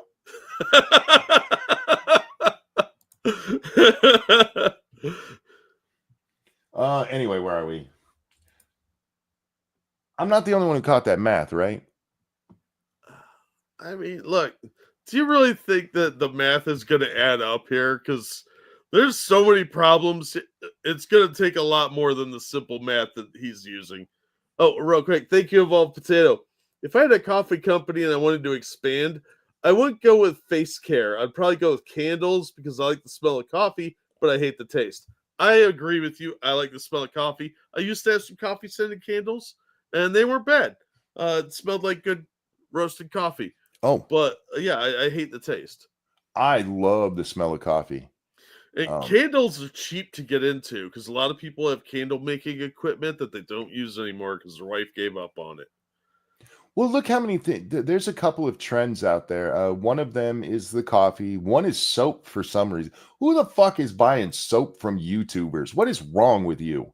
That's a good question. But handmade soap was kind of a trend for a while. Yeah. I just kept thinking of that scene in Fight Club where they're stealing the human fat and making soap out of it. So yeah, I don't want to really get involved in that. Muggy, a thank you letter from you and Jack. I'd buy that for $1. Stop it. I'd buy that for $1. We don't have the titty ladies to use that line. Anyway. Real quick. Thank you, Jeremy's basement piss stain. Yeah, that's it could be worse. It could have a selfie with me. That's the other thing. You're selling coffee and there's videos going around of you pissing in your drain in your basement as a fuck you to your wife. Why you gotta make it sound like that, Monkey? Thank you, Corey. Monkey bathwater when? Oh, I said I was taking a shower earlier, but I decided to take a bath anyway. And I should have saved it all. Yeah, I mean, you could have bottled that and sold it. I even farted in it once, so it was like extra special. Had a jacuzzi like Eddie Murphy. Anyhow. People have probably noticed, hey, we've been out of stock on stuff and things are running behind. It's because of this one hiccup. But if I can convince you to give our coffee a try, which I tell you all the time, I think is the best out there. Okay. I need people who sell products to stop telling me they think that their product is the best out there. No shit. I just like one of these guys wants to go, it's pretty good. I prefer other stuff myself, but it'll do in a pinch. It'll really help you if you're constipated. Jack's pooping juice. Drink this if you want to take a shit. It's coffee-like product. Oh, fuck, man. I tell you all the time, I think it's the best. Stop. And this is another thing. If you go to his website and you look, this is a red flag for products. And Jeremy, this is another thing you're doing wrong. Every product has a 5-star rating. Tells me either you're getting rid of bad ratings or everybody is just sucking up to you, because you cannot get, some of these have hundreds of reviews on them, Jack, you know, for all the ones he sold. And you cannot get hundreds of people to agree on anything. Yeah, it looks really suspicious. You should at least have a couple people throw some 3s in there. Yeah. I mean, come on. It's all 5-star reviews. Everybody just loves the coffee. It's the bestest stuff ever. Yeah, it's not like these are my books, which are all 5-star awesome. Right. Yeah, I just don't understand what he's so short-sighted in the way he's doing everything. He's trying to do too much too quick. Yeah, he's trying to get to the end instead of understanding that opening a small business, it takes a long time, 1, to get profitable. Yeah. But 2, to become anything that you leave a legacy with. Do you know how many businesses existed for a day and nobody has ever heard? In my town alone, Jack, for some reason, people keep opening up bookstores. Huh. And the longest I've ever seen one last was 6 months. Wow. But somebody's like, hey, there's no bookstore here. Like, yeah, because we're in a small town with rednecks who don't read. Yeah, and if you don't have like steady tourism or a strong base for that, even a university won't save a bookstore. There's a college town not far from here with a bookstore. Yeah. Why would you? No, that's like some retirees' waste of money to keep them busy while they're waiting to die. You know, like some old professor that really likes books. So he's going to sit around and read at his bookstore that he sells one thing out of every month. USP says, who's buying books? I still buy books from time to time, but a lot of this was also years and years ago before e-readers were even a thing. Yeah. I can't use an e-reader real well. It messes with my eyes. Like dries them out real bad. So I don't like that. I would prefer physical books, and I have quite a few of them. I just want an e-reader that has a little scent thing in it that'll give me the book smell, because I really do like the smell of the pages of the book. Yeah. If it felt like a book, like I could open it and turn pages, then I'd just have what's called a book. And the battery life is astonishing with those book things. Really are. They are solar powered at the very least, though. Yeah, you do need a light source. There's no backlight in them bitches. Yeah, and if you really aren't having fun, it's a good survival tool because you can set it on fire. Toilet paper in a pinch. Anyway. Yeah. Back to Jeremy's bad business ideas. Seriously, this is just failure from start to finish. Yeah. If you try our spring flavors, you're going to get it before anyone else. You're going to absolutely love it. And you're going to help stick it to this stupid company that has screwed me over. I don't know the guy. Why do I want to fuck him over? Right? Maybe you did something to him, Jeremy. You kind of have a history. What? Yeah, this way you guys can help me fuck this guy over who I made up a bunch of shit about. Really? That's your sales pitch? Revenge. And I mean, it's don't a forget sales pitch. the signed thank you card. It's numbered.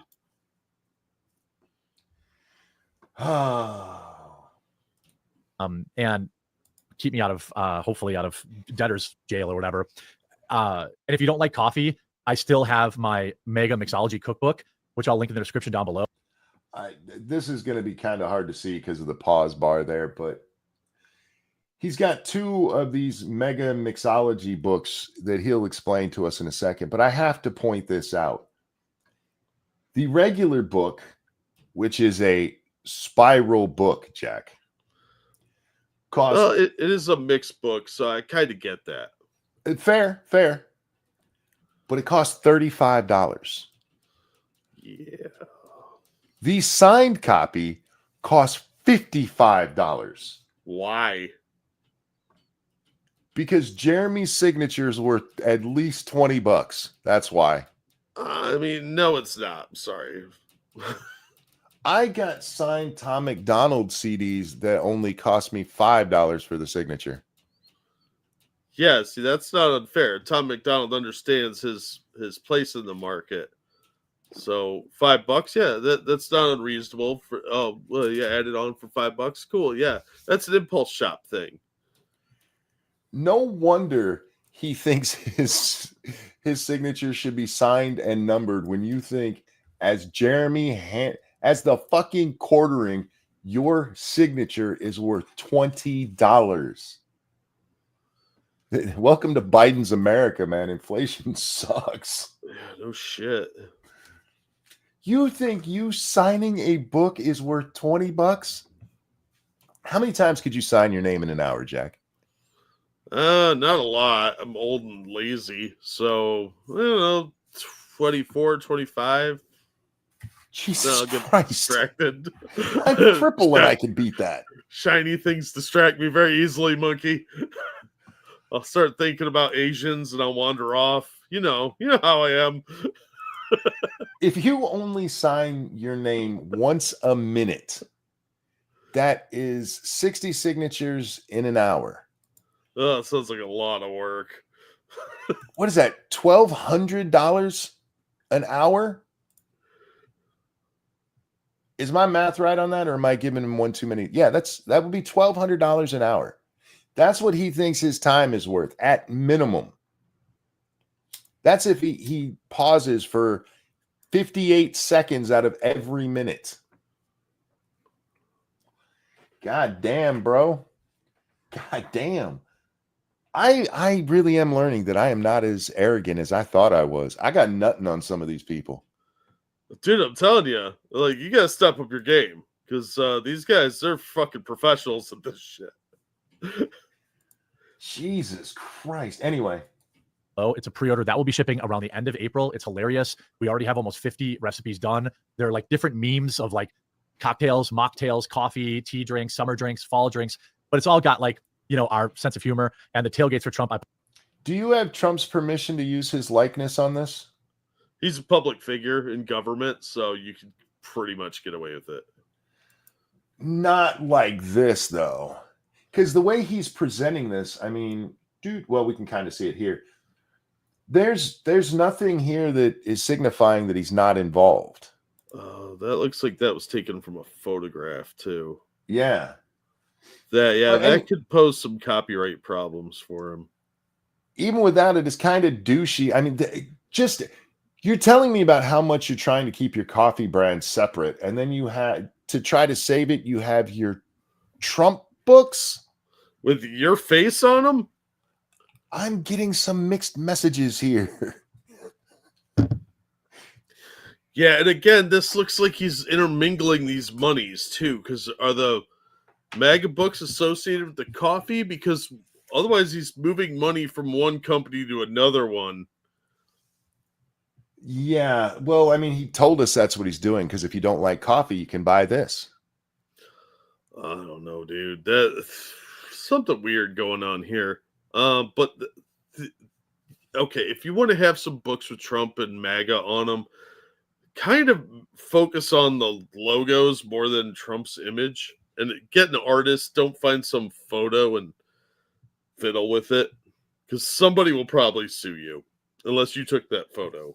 Yeah, and look, I'm not suggesting anybody go out and sue him, because why? He doesn't have any money. He's told us that.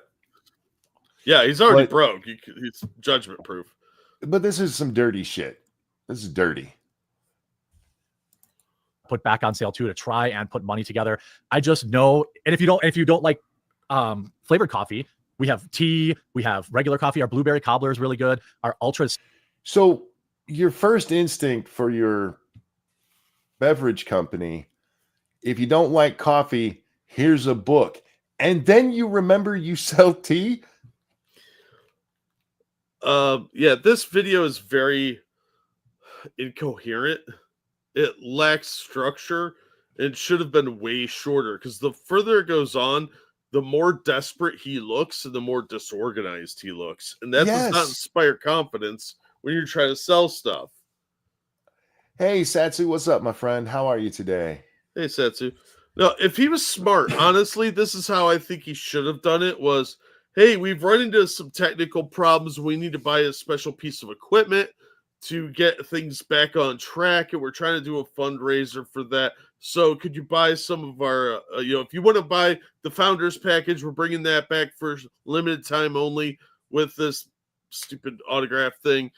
And then talk about the tea and the book and wrap it up. It's got to be 2 minutes or less.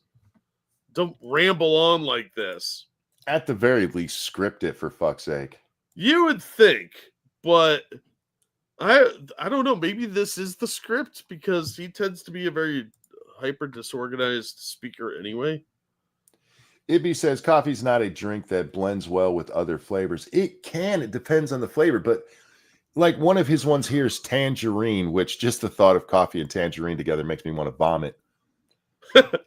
You have to understand how flavors work. Coffee is a very strong flavor, and you need something that's going to cut into the bitterness of it. With largely your only real option there is a sweetness, but it can't be an acidic sweetness like a fruit juice would be.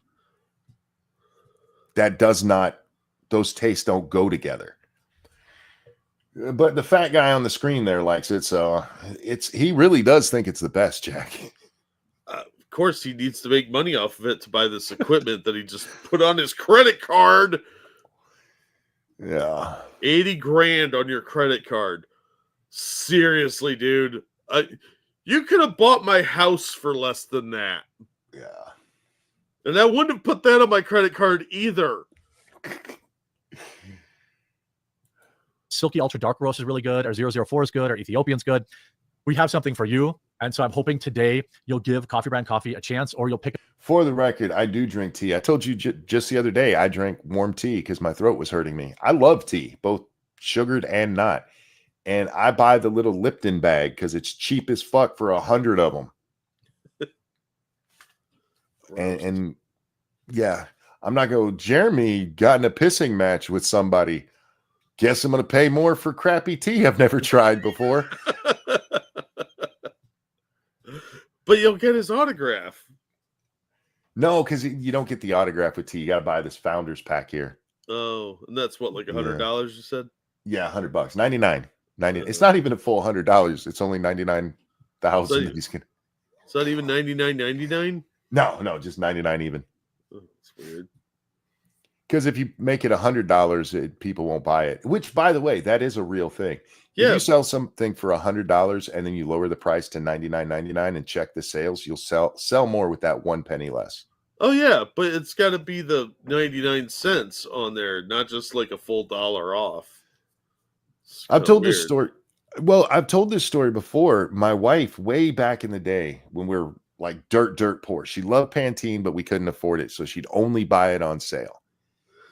And every once in a while, Walmart would have it on sale, 2 for $5. So she could get the shampoo and the conditioner. And then one day she paid attention and its normal price was $2.49 each. She only bought it on sale so she could pay 2 cents more. That is a real thing that happened in my life, Jack. Walmart, you guys are dicks. Yeah.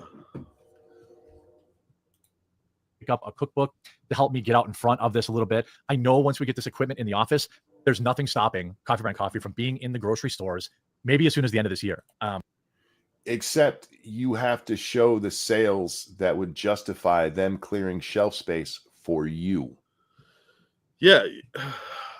I don't think he understands what the process actually is to get on store shelves. Sassy says Lady Monkey got pink tax. Yeah, she did. The power of saying something is on sale is amazing. It really is. But there's more to getting it on the shelf than, hey, I can box it myself. The shelf space at Walmart is incredibly valuable. Oh, yeah. Do you know how much money goes through there? Getting your product on that shelf is not as easy as it looks on Shark Tank. The reason that you see products that end up on Shark Tank on there is because those sharks have personal relationships with buyers at Walmart already. Yeah, they have connections. I don't think Jeremy's got a whole lot of connections in the Walmart buyers department. Yeah, it is. Any store, their shelf space is incredibly valuable because that's how they make their money. Is selling your shitty product. And you better, that product better sell, because otherwise you just cost them money. That's even if it's on a per sale basis, Jack. Very little at Walmart is your personal sales are contingent on their sales. Walmart buys it in bulk, ships it out to the stores, and eats any loss that they may get or reaps the profit from it. There are a few things where we'll bring it in, and if we sell one, then you get your little cut of it. But it's very, very rare. Very rare. Do they have an as seen on YouTube section? Oh, they should. Oh my God. You know how much they wouldn't make on that? Hopefully by next year. And I saw a bunch of and Mr. things Beast stuff on clearance. So yeah, because Mr. Beast is the biggest YouTuber on the planet. He's got tons of children as his fans. By all measure, he should be able to sell anything, and even he can't do it. Because nobody wants to take a chance on shitty chocolate that some dude says is good for the rainforest. It's not how it works. yeah. Excuse me. It's only valuable if your product does not sell well. If your product is too good, Walmart gonna make you disappear and acquire your company. Walmart doesn't acquire companies.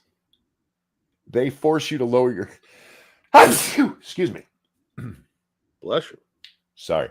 They force you to lower your prices and put you out of business that way. Like that. We really are at an inflection point where a lot of companies would take on investors. No, you're at a point where a lot of people go, I need investors because I don't. This is what I was talking about earlier. Here's some little investing advice for you, okay? And I don't mind giving it to you and not telling you that, hey, I'm not a financial planner. Any investor worth their soul, any economist worth their soul will tell you the same thing. If you're looking to invest, you do not want to look into investing in a company that needs your money to stay afloat.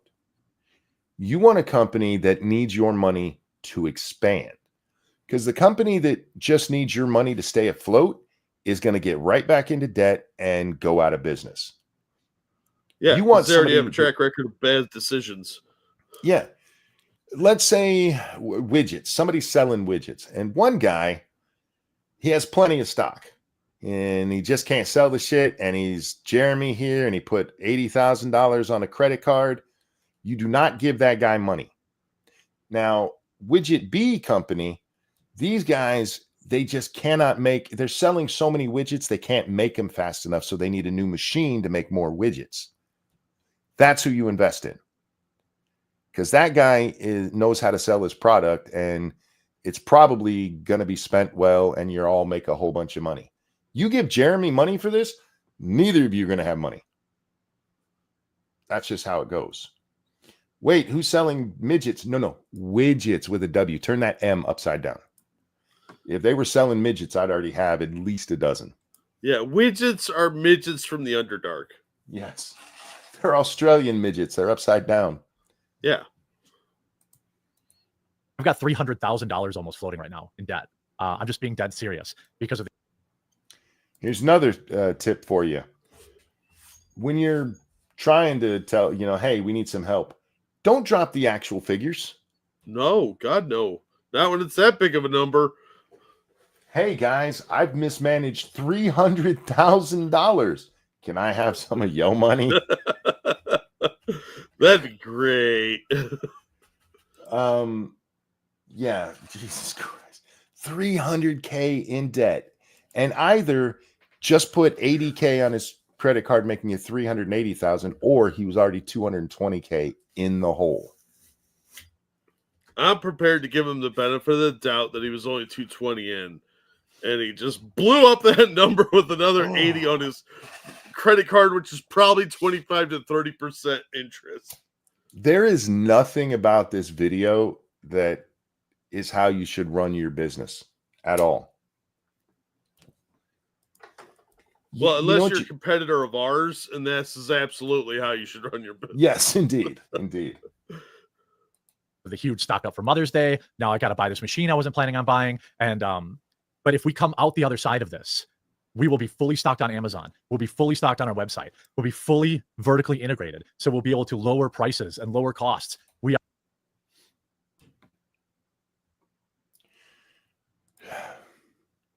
All right, I get lower cost. But why are you talking about lowering prices? You're not even breaking even now.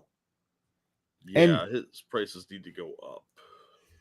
Not having to pay somebody else to box them for you might save you a little bit of money, but it's not going to save you the kind of money where you're going to be like, now we can cut all prices by 50%. Frank, thank you. He runs out like a government agency. Good night. Good night, sir. Thank you. This is just so bad. Look, I understand that he needs the money, but this is the wrong way to do this. And not just in how he's presenting it, in how he's going about it. Yeah. Jesus Christ, man. See what I mean about him sounding more desperate as the episode goes on here? Yeah. Like, he's flailing. He's just like, give me money, please, please, please. I'm desperate. You don't want to do that in business. You want to be confident. Look at the pillow guy. He's marking prices down, slashing prices constantly from $75 to $20 and free shipping. That makes me want to buy a pillow. Because he's excited. He doesn't sound like he's like, please, my warehouse is going to go out of business. Oh my God. It's so bad. And it almost offends me as somebody who sold products for a living. Darth Mondo, thank you. Give me money now. I have not done well. So far, your dollar might help me. Or I might lose that as well. Gimme my autograph now. Gimme. Money me. Money now. Money now. Me. I love that episode. I know. Oh man. It just Hey Jeremy. Looks so bad. I'm gonna save him a lot of time and effort. Oh God. Just sell your autograph. It's worth at least $20. At least by his own metrics there. Is he selling headshots like some of the celebrities? You know, you can buy a black and white photo with his autograph for $20. Not that I saw, but yeah. I mean, you might as well add that on. Just go for it and become like Oriental Trading Company where you sell everything. Like, I got pens, I got medallions, I got gold coins for the kids. You want to have a pirate birthday theme? I sell those too. Thank you, Laughing Man. Jeremy did me a favor in 2018. He blocked me after I told his dumbass to stop drunk tweeting like an ass. Like an ass hat. So I haven't seen any of his content since then. Nice to see him doing so well. Ouch. One of the few graces I will give to Jeremy is that no matter what I've said to him on Twitter, he's never blocked me. And I've said some bad shit to him. Well, today might be your lucky day. It's all right. If he blocks me, I'll just sign his own name, and I'll sign his name and put a number on it and make myself feel better. You'll do a Jeremy Hambley autograph. Yes. On a Trump picture. And I'll spell his name wrong. For prices and lower costs. We are doing so much. We handle our own customer service, by the way. Maggie works full-time covering the customer service for our company. I take this seriously because I love this company. And, you know, I don't know why this guy did this, why this is happening now. You're $300K in debt. One $10,000 sale is not what caused that. I think this is a house of cards. Somebody just pulled one of the cards out to see what would happen. He's got things relying on other things to come through, and he has no emergency fund. He has no redundancies in place. It just collapses everything. I really think that's how he structured this. He's just trying to do too much at once, and it's collapsing in front of him. And don't tell me how much you love your company. Everybody does. It's why they go into it. As a general rule, that's usually how it works. Nobody's like, I fucking hate pizza places. I'm going to open one. I get it. And you really like it because you think that this is going to be your Elon moment. It's going to make you an incredibly wealthy man. And I'm just telling you, as of right now, nothing you've said indicates that's going to happen, no matter how much you fucking love your company or think your coffee is the greatest thing since ground coffee. I was going to say sliced bread, but ground coffee fit better. Yeah. The Colombians found this magic bean. Since the founders got pissed off in the British and decided, fuck it, we're drinking coffee from now on. Damn right. Anyway, it's literally the worst possible time with Mother's Day only 2 months away. Like our Mother's Day gift boxes keep us for the whole year. And if I don't buy this machine, get this stuff handled. That still blows my mind. Stop buying y'all's mom's coffee. God damn. It sets them up for the full year, Jack. That's mind-boggling to me. It really is. Jeremy, do you have full-time employees? I'm very curious. Yeah, he said there's 12 employees. He said that earlier. You've got 12 employees that you're paying at the hopefully very minimum wage. And you're making enough from Mother's Day sales to last you the entire year, and a $10,000 order set you back like this? House of cards, dude. House of cards. Okay. I feel like he hired one of those Harvard kids who needs algebra classes. Who is your accountant? Look, I know you don't like Ben Shapiro, but get a Jewish accountant. Fuck, dude. Right? At least get an Asian. What the hell? Get this equipment handled, or we're gonna miss that. And I just can't do it. I can't, I could find somebody else to make the boxes, but they're still going to be 5 or 6 weeks out. And then I could still run into the same problem later. So I think this is basically the last piece. We're actually moving into a new building where I'm going to make a storefront where people can walk in and get the coffee, which I think would be really awesome. All right. So let's see. He's buying an $80,000 piece of equipment. He's moving into a warehouse where he's going to have to do some remodeling to put in a mini shop of sorts, and he's also redoing his studio. That's a lot of expense right there.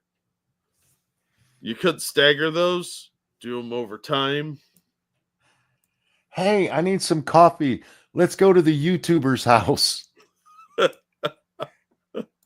If anybody said that seriously, I would laugh in their fucking face. All you're doing is naming a shit ton of expenses you don't need.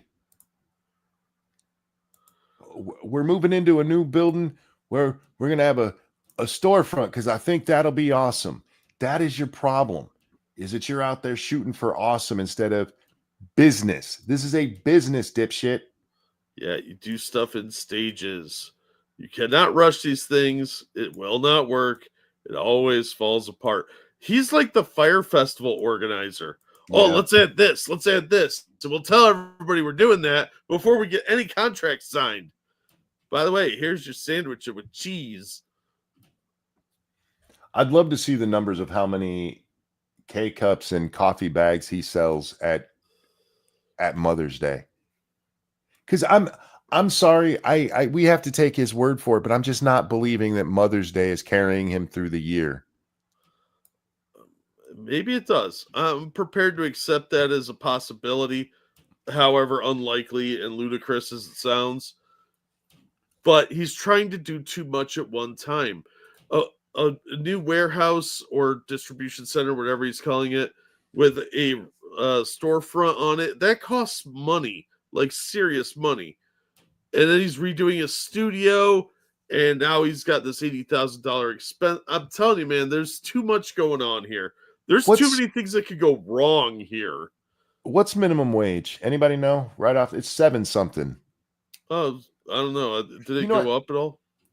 We'll just start at $7, and we'll times that by 12 for his 12 employees, and we'll say they work 20 hours a week. Multiply that by 52.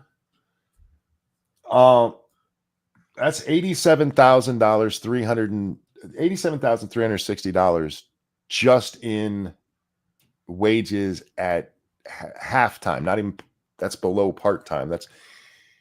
That's barely anything anymore. And you're telling me you make enough on Mother's Day to cover the majority of that? I don't believe you.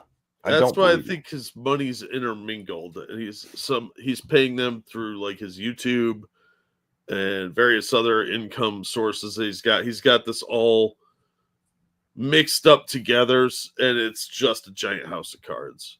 He is over leveraged. He gained 10,000 and is deeper in debt. Well, yeah, that's the other part. I mean, that 10,000, unless they're not charging until they ship it out, he's already got that 10K, and he owes those people their products, and that's where his problem is, because the person who boxes them has stopped answering them. Hey, Jeremy, maybe the guy died. How bad will you feel then? Maybe he got ghosted for a completely innocuous reason. Maybe the company went out of business too. You don't know.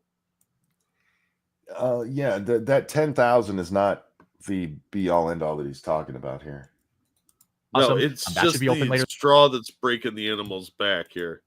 Yeah. This year, and I have no interest in opening up coffee shops, but maybe a couple of pop-up shops where it's available would be cool. I have no interest, but this could be cool. Pop-up shops cost money. God bless, man. It's one thing to be a dreamer. It's another to be practical, and you have to be practical or have somebody around you that's handling the finances that's like, no, dude, we're not doing that this year. Now, asking for you to pick up this pre-order Founders Vault Pack. I'll be signing everything all night tonight. And if you don't like flavored coffee, you can just go to shop and you can go to coffee or K-Cups. And we have all of our, double calf. We have decaf. We still have some gingerbread coffee available. That's 50% off right now. We have our cold brew coffees, which is really good. Can you believe they make all those packages themselves? Those plain black packages? What? You're crazy. Nobody could do that. Why are you making all of that yourself? I bet you can get it done cheaper outside. I mean, I would hope. We have everything in K-Cup form, strawberries and cream, blueberry cobbler, all this stuff. We have something for everyone on coffee. Here's another problem you run into, Jeremy. Let's say you get your products on the shelf. Hey, Jack, how many different flavors do you see there? Several. How many you can tell are different flavors just by looking quickly? It looks like 2. Yeah, you just glance at it. You got pink and black. Yeah. You need to have some kind of iconography on there to make it stick out. Oh, he numbers them. Each of them he's really big on numbering things, apparently. Yeah, it's very autistic of him, but not very good for marketing. Like good inventory control, bad for sales. No, like what's the pink one called? That is strawberries and cream. All right, so he's got dinky little strawberry on there. Put a big fucking strawberry in some cream, make it sexual looking.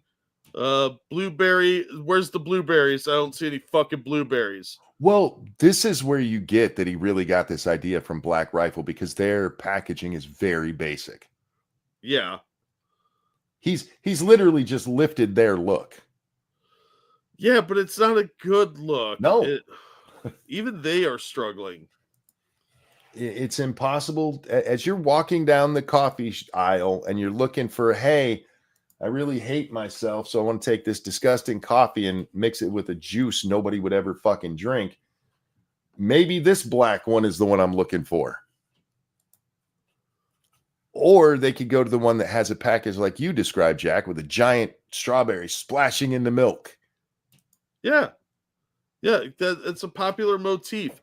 Yeah. Everybody, if you're buying something and it's got a flavor to it, you should have that flavor pictured on there so people get like not only a visual recognition of what it is, but they're also psychologically getting hungry or thirsty for it because they can see it. You can start to picture the taste of a strawberry when you see it. freebrandcoffee.com, and I'm hoping you can help me stick it to this guy and just no more relying on anyone else. Lesson learned. Jeremy, who is this guy? I might want to give him some money. I want his side of the story. Maybe I want to get his signed autograph and number and fake coin. Fugi made a good point earlier that he thinks he's like Medicare, where he could just say he's selling something and people will come rushing to buy it. He doesn't have that kind of fan base or the loyalty. Well, as Fugi pointed out. He might have, but that was years ago. He has burned so many bridges. Yeah. He has made such an ass of himself so often that you don't have that audience anymore, even if you ever did. Which I don't think he did. He has some loyal fans, and that's great. Sure. Everybody should. But, dude, you don't have the numbers. I mean, I think he's in some serious financial trouble here. Learned, hopefully, I mean, this will cover a chunk of it, a nice chunk of it. And, once Mother's Day comes around, I'll be able to pay off all the rest of it. Or if we sell a bunch of Trump books, but those are supposed to be for the studio. So literally the worst time imaginable to have this happen. There's the answer to your question earlier, Jack. He told us if we don't like coffee, we can buy the book. And that is to help him out of this financial issue he's having where he had to buy the $80,000 machine. And now he just told us that book is supposed to specifically be for his studio. He's absolutely mixing his money. Yep. By the way, don't do that. No, my God, no. That is an absolutely asinine idea. That is a very fast way to make everything crash down on top of you. One financial crisis for one aspect of your ventures is all it's going to take to destroy you. Yeah, ask Sam Bankman-Fried how well that kind of shit goes. Yeah. Yeah. And you guys have all been so helpful and thoughtful and supportive with all my various endeavors over the years. Some of them worked, some of them didn't work, but the coffee company is working. I'm not taking on. Is it? I'm sorry. I seem to have misunderstood what the first 9 minutes and 31 seconds of this video was about. Yeah. Hey, you guys want to help me with my studio? I'm going to get a new microphone eventually. Bruh. Same old kitchen table. You packaging coffee doesn't mean your coffee company is working. It means the machines that do it are working. Yeah. Oh my God. If it's going this badly, just put a hiatus on one of the other projects so that you can pick it up later. You don't have to redo your studio right now if you're in this big of a financial crunch. This is Stop so trying bad. to do everything. If anybody out there's in business school, I want you to take this video to your professor, either our overview of it or his video, and let me know what your business instructor thinks of what this idiot's doing. On any investors, we want to do this ourselves, but I can't do it without your help. And I sincerely hope you'll consider.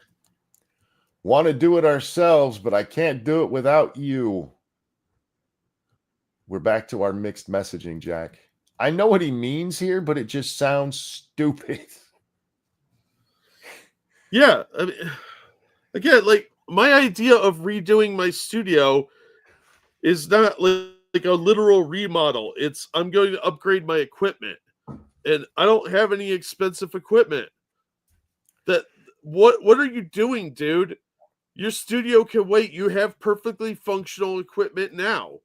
You wait till you can afford it, and then you buy the equipment, or do it in pieces. You're trying to do some Daily Wire remodel shit. Tim Pool and Daily Wire and Joe Rogan, they all have their own studios that are set up like Dave Rubin has one. He needs one that's like that instead of just the dude sitting at his desk talking. Why? He's not that big. He's not big on their scale. He just thinks he is. No, look, Jack, this is the kind of ridiculous. Know your place. I will not hear any of this about the great Jeremy. His signature is worth $20. What's yours worth? Not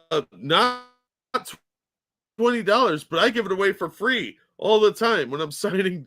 Like, no, I'm not giving you money papers. This is insane. Seriously, like he runs his studio. He's got a much better microphone than either of us, I'm sure.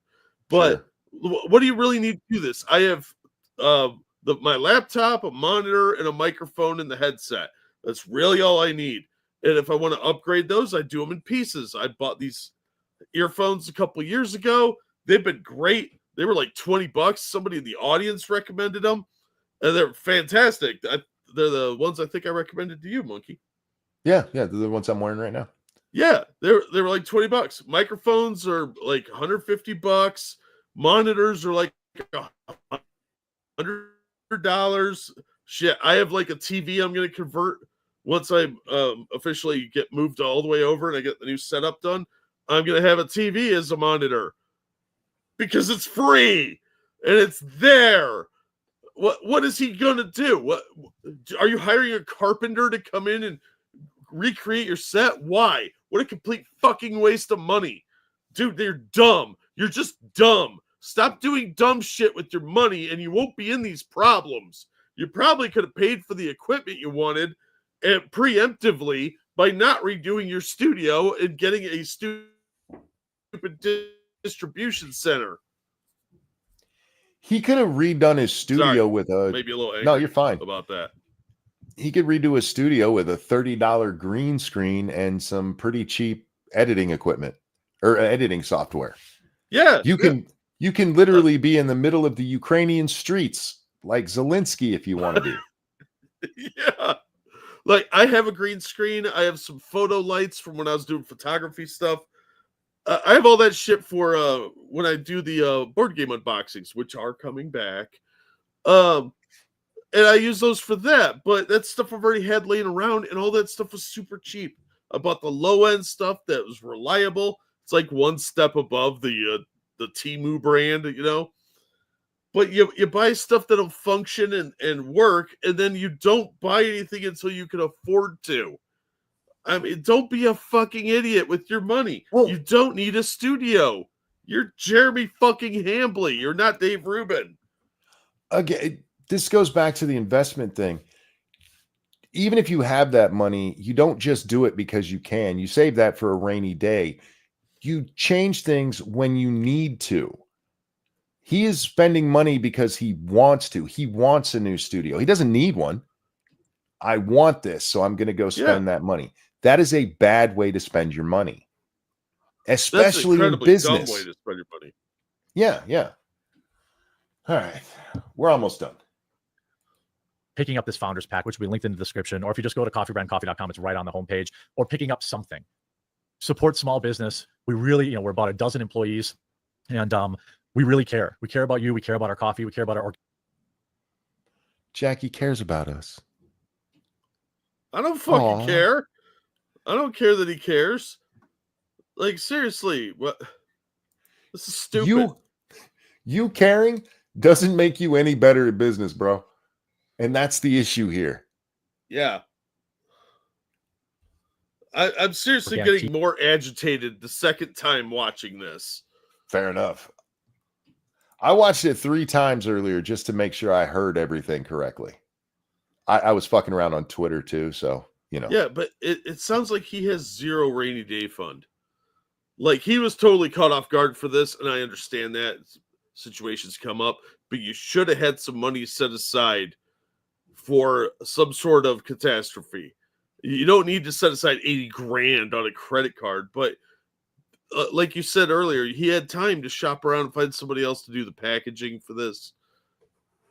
And he could have used like a rainy day fund for that, but instead he's doing 3 major projects at one time. Well, he says to us in there that it would take 5 to 6 weeks to get a different person to box them. And I don't understand that at all. That does not sound right to me.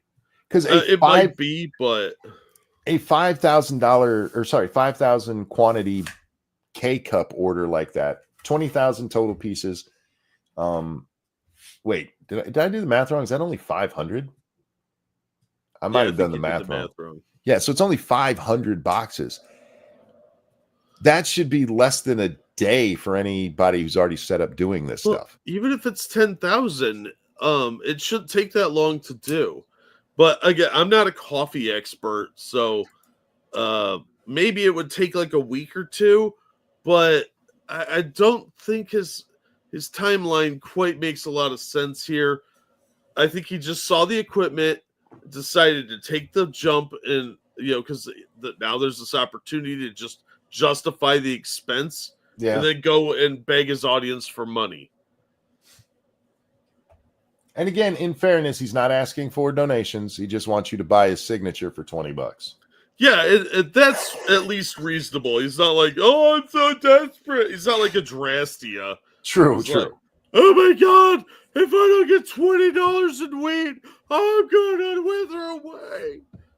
We can't give him much grace in this video, but I will give him. The fact that he thinks his signature's worth that much, he can go fuck himself over, but otherwise. His ego's getting in the way. Dozen employees, and we really care. We care about you. We care about our coffee. We care about our organic teas. If you're not a coffee person, we have organic teas available. We have something for you. And then remember us around Mother's Day. All of our gift boxes will be available on Amazon, so you can get them free next day shipped, making less money.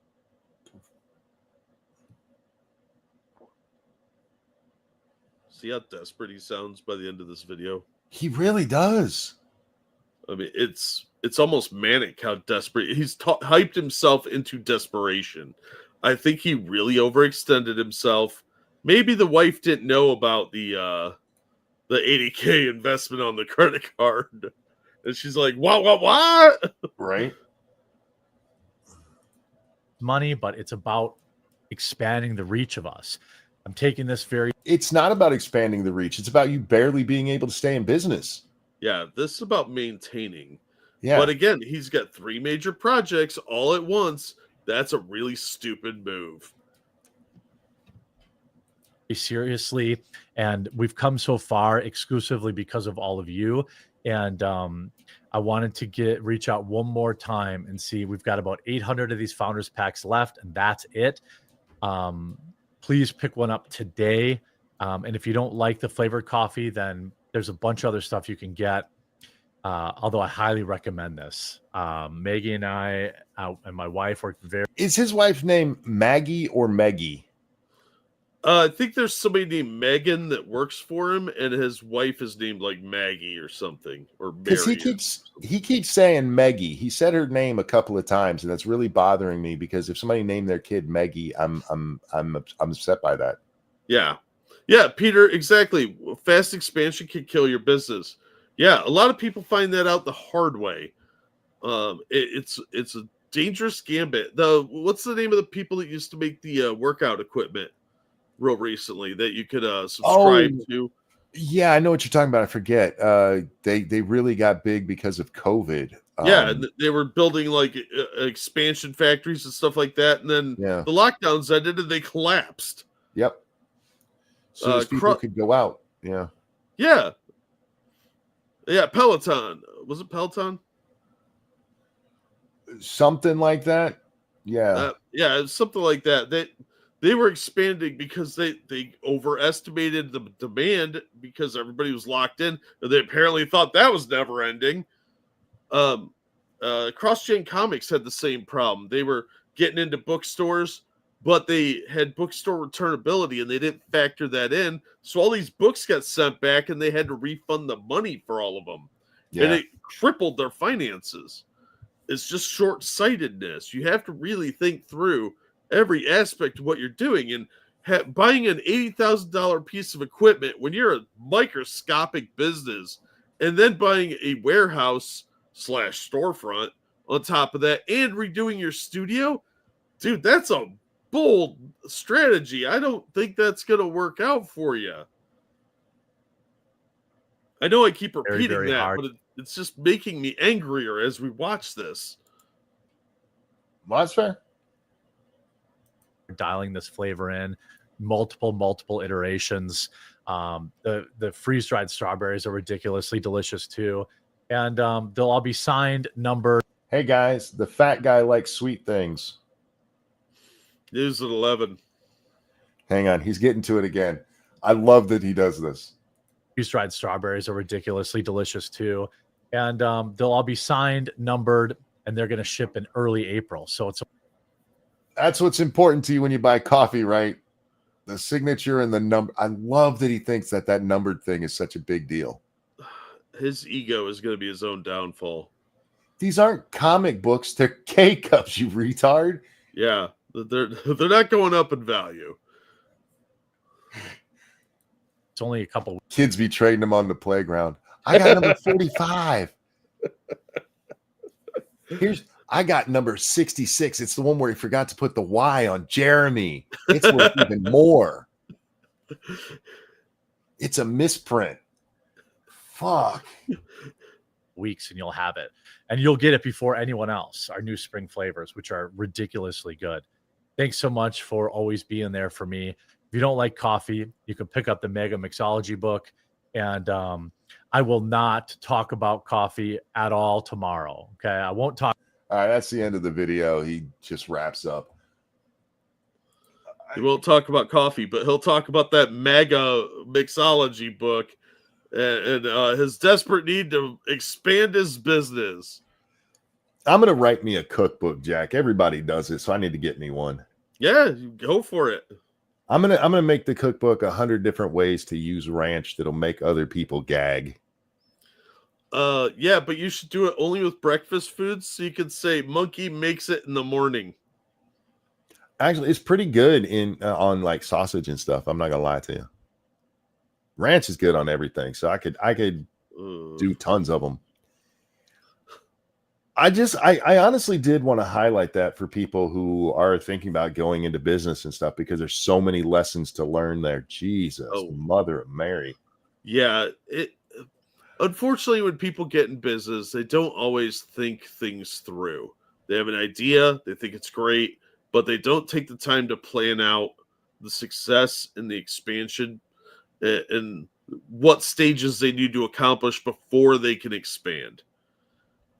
You can't just go with every whim and idea. It doesn't work that way. You will be broke within weeks, if not months. Most small businesses last about 2 years.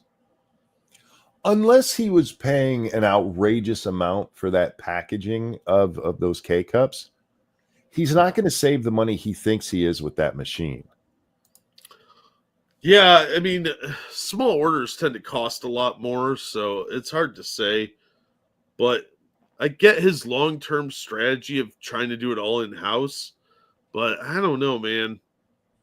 It just seems like this is a bad time to be doing that when he's already talking about buying a distribution center, which sounds like he's already in the process, and remodeling his studio, which, I mean, dude, your basement doesn't need fucking remodeled, okay?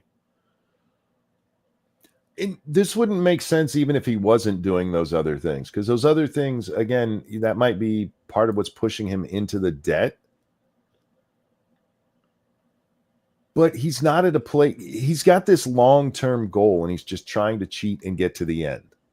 All I got to do is get it in stores, y'all. One, that's not the end you think it is. No, You have to get it in stores and have it popular in stores. Yeah, you have to build up a reputation for having quality and being able to deliver a product on time. You're going to have to start small, get it in some local coffee shops, then expand outward from there. You can't just jump to, I'm going to get it in Walmart and outsell Amazon. That nothing works that way. That is so incredible. That's like winning the lottery.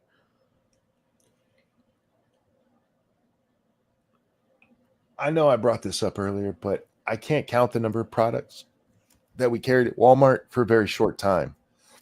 And tons of them were celebrity endorsed. You're talking about a coffee brand that you want separate from you, yet still somehow the only way you're getting your sales is because it is you. Nobody's buying coffee brand coffee because they went to mom's house and your brother gave it to her for Mother's Day. So you tried some, and you're like, this is the best coffee I've ever had. I'm going to go order it myself. People are buying it based on you. Your audience is buying your product. And it's not enough to maintain the kind of shit that you want to do. You get it in the store shelves, and all it is this black box that looks generic as shit. You can't even tell what flavors you're getting. You're going to accidentally buy some blueberry shit when you just wanted a regular Colombian because Jeremy wanted to ride the coattails of Black Rifle. There's nothing that people are going to be walking down that aisle and see that and go, this is something I have to have. This is something I've got to try. And even getting it in little coffee shops won't help with that, Jack. Coffee is the wrong kind of product for this. Yeah, that market's been cornered. I think he would be better off doing that as like a hobby, like open a coffee shop where you sell your brand of coffee and then just keep doing your YouTube videos and have it be a niche thing that you do on the side. It should be something he's selling to his YouTube audience. That's it. Yeah. Well, those are the people that are gonna buy it, you know. I don't know. I think this is incredibly overreaching and short-sighted of him. Yeah, good on him for not begging for donations. Good on you for trying to sell stuff. But dude, you gotta open your eyes to the reality of what's going on with your company there. Yeah. You have, according to you, 12 employees, which the way he says it, I'm guessing it's actually 10 employees and then him and his wife. Yeah, probably. Those are people that are counting on you right now and you're doing them dirty. Well, and I don't know how many of them are strictly working on coffee. How many of them are working on like video editing or doing like manual labor stuff behind the scenes for like construction for the studio, that sort of thing. Is everybody doing the coffee thing? And again, to me, I don't think that matters all that much because he's just like he's done with his money. He's got everything just kind of pooled together. My guess would be that most of the people who are doing renovation work are also packaging coffee, you know, from like 6 to 8, we'll package coffee. And from 8 to 10, we're going to paint the walls because he doesn't seem smart enough to separate his businesses. Yeah. Well, that would involve like, he would have to hire a bookkeeper at that point because there's no way you're going to be able to run all that. Thank you. This is Kyle. So I got some x-rays done after a car crash. I found out I have arthritis in my lower back and I've had it for a few years. I'm only 30. For the record, if you get x-rays and stuff done, especially if you're back, you're going to find out you have all kinds of back problems you don't even know about. Because until they're a problem, they're not a problem. They did a study one time, I believe it was with the hands, where they did a bunch of x-rays of people's hands, and they found out a ton of people who didn't know it had arthritis in their hands. Huh. The estimation of like slipped discs and stuff People slip discs all the time with no real issue because it's only an issue if it hits the nerve just right. And so if they do like a scan of your spine, you'll have slip discs all over the place. And it's not a huge deal because they can slip back in as well. It's only when there's compression and the compression pushes down on the nerves that there's a real issue there. So if you're not bothered by it, just take the doctor's instructions on how to minimize it getting any worse and just live until it's an issue. You'll be fine. Good luck, Kyle. I have it in my neck with bulging discs at 38. Yeah. Again, tons of discs out there, and yeah, they hurt. Trust me, I'm aware. Look, everybody's gonna get on. I see people talk about other people selling coffee and tea and stuff. We need to figure out some way to get in on this without selling shitty stuff like that. There's something we could like. Can we get in like cream pie filling and have people throw those at people drinking this shitty tea? I kind of want to make my own coffee just as a joke, honestly, and I want to drop ship that shit. And I want to outsell Jeremy and then send him a signed thank you card with that I number. I'm gonna give him number 1. and a quarter, so he has a coin. God damn, man.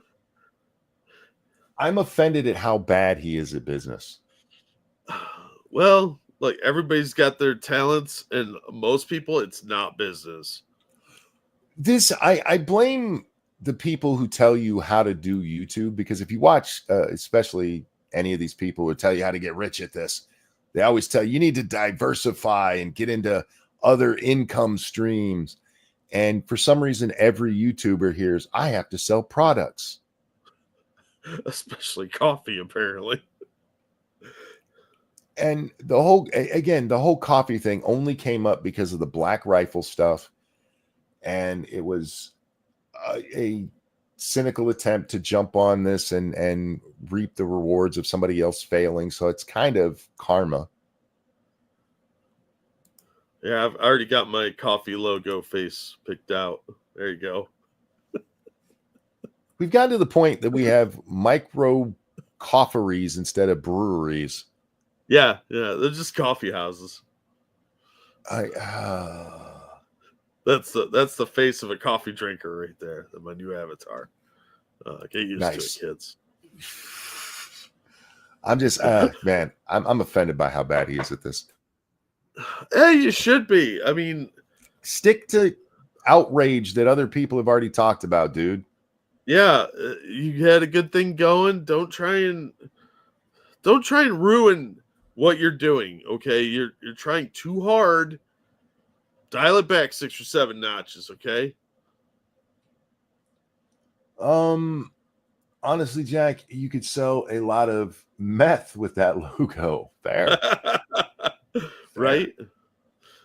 Oh man, I like selling stuff, Jack. I really do. I like selling people products that they don't know they want, which was often my job. If you work at Walmart and it's back in my day, when you were the department manager and you had to make those decisions, that was your job, because people who were coming in for the basics were coming in for the basics anyway. And the trick was to get them to buy shit they didn't even realize they wanted. Yeah. I didn't know I needed that. People, I don't understand the coffee thing. Do you guys have any idea how loyal coffee drinkers are? They're more loyal than people are to their dogs, for fuck's sake. Like, that is my brand. That is what I drink. And if they go to their stupid ass coffee places, they know exactly what they order every time. Nobody's going into the coffee house going, maybe today I'll try something different. They drink the same shit constantly. And if they drink any other of it, they'll be like, this is gross. It's nasty. So gross. Or in very, very rare instances, they'll go, oh, this is the best thing ever. And they'll switch brands, and that's what they'll drink the rest of their life. Yeah. It's pretty difficult to overcome brand loyalty. Yes. And there's certain products that are like that. Sodas are like that. Coffee is like that. Feminine hygiene products are like that. Women do not fuck around with their feminine hygiene products. This is what I use. And those are incredibly hard markets to break into. And you're not going to do it with your little fucking YouTube audience. There it is, monkey. We start selling tampons with our branding on it. Yes. We'll call them Timpons. They're for the trans man.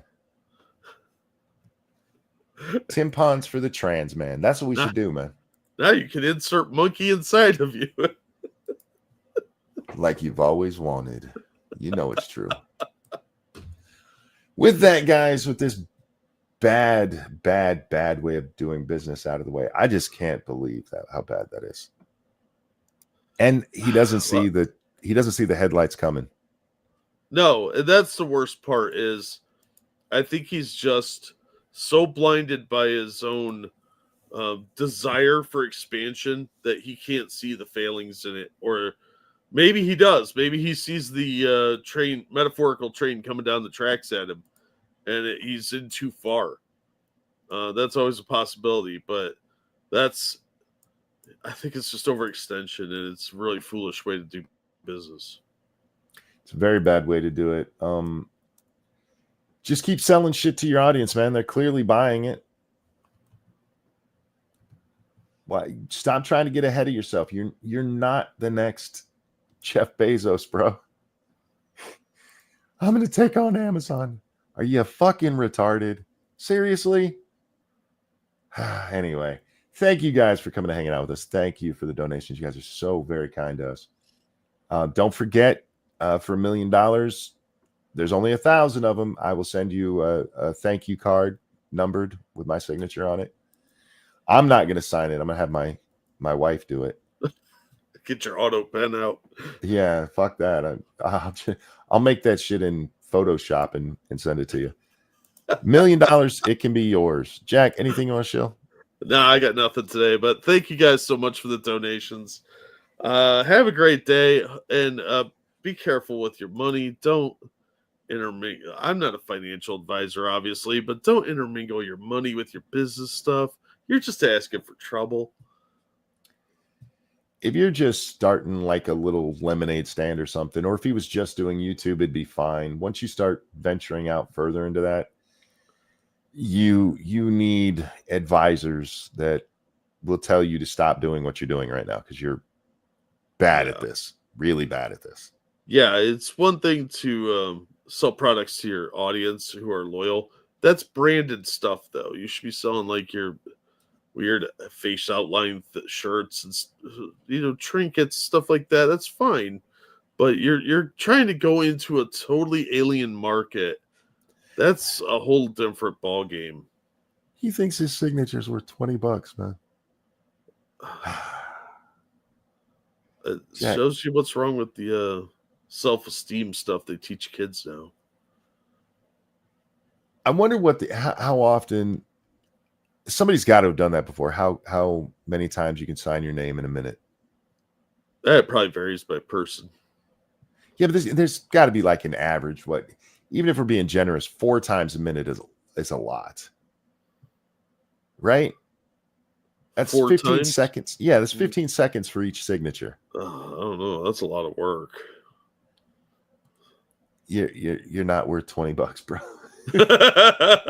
Yeah, maybe if I was getting $20 every time I did it, I'd try a lot harder. But wow, I'm very flabbergasted about that part. Even my ego's like, what? God damn. Guys, thanks for watching. Jack, a pleasure as always. Always glad to be here. Take care of yourselves. I love you. We'll see you next time. Bye, everybody. Monkey brand coffee doesn't exist because I'm not a tard.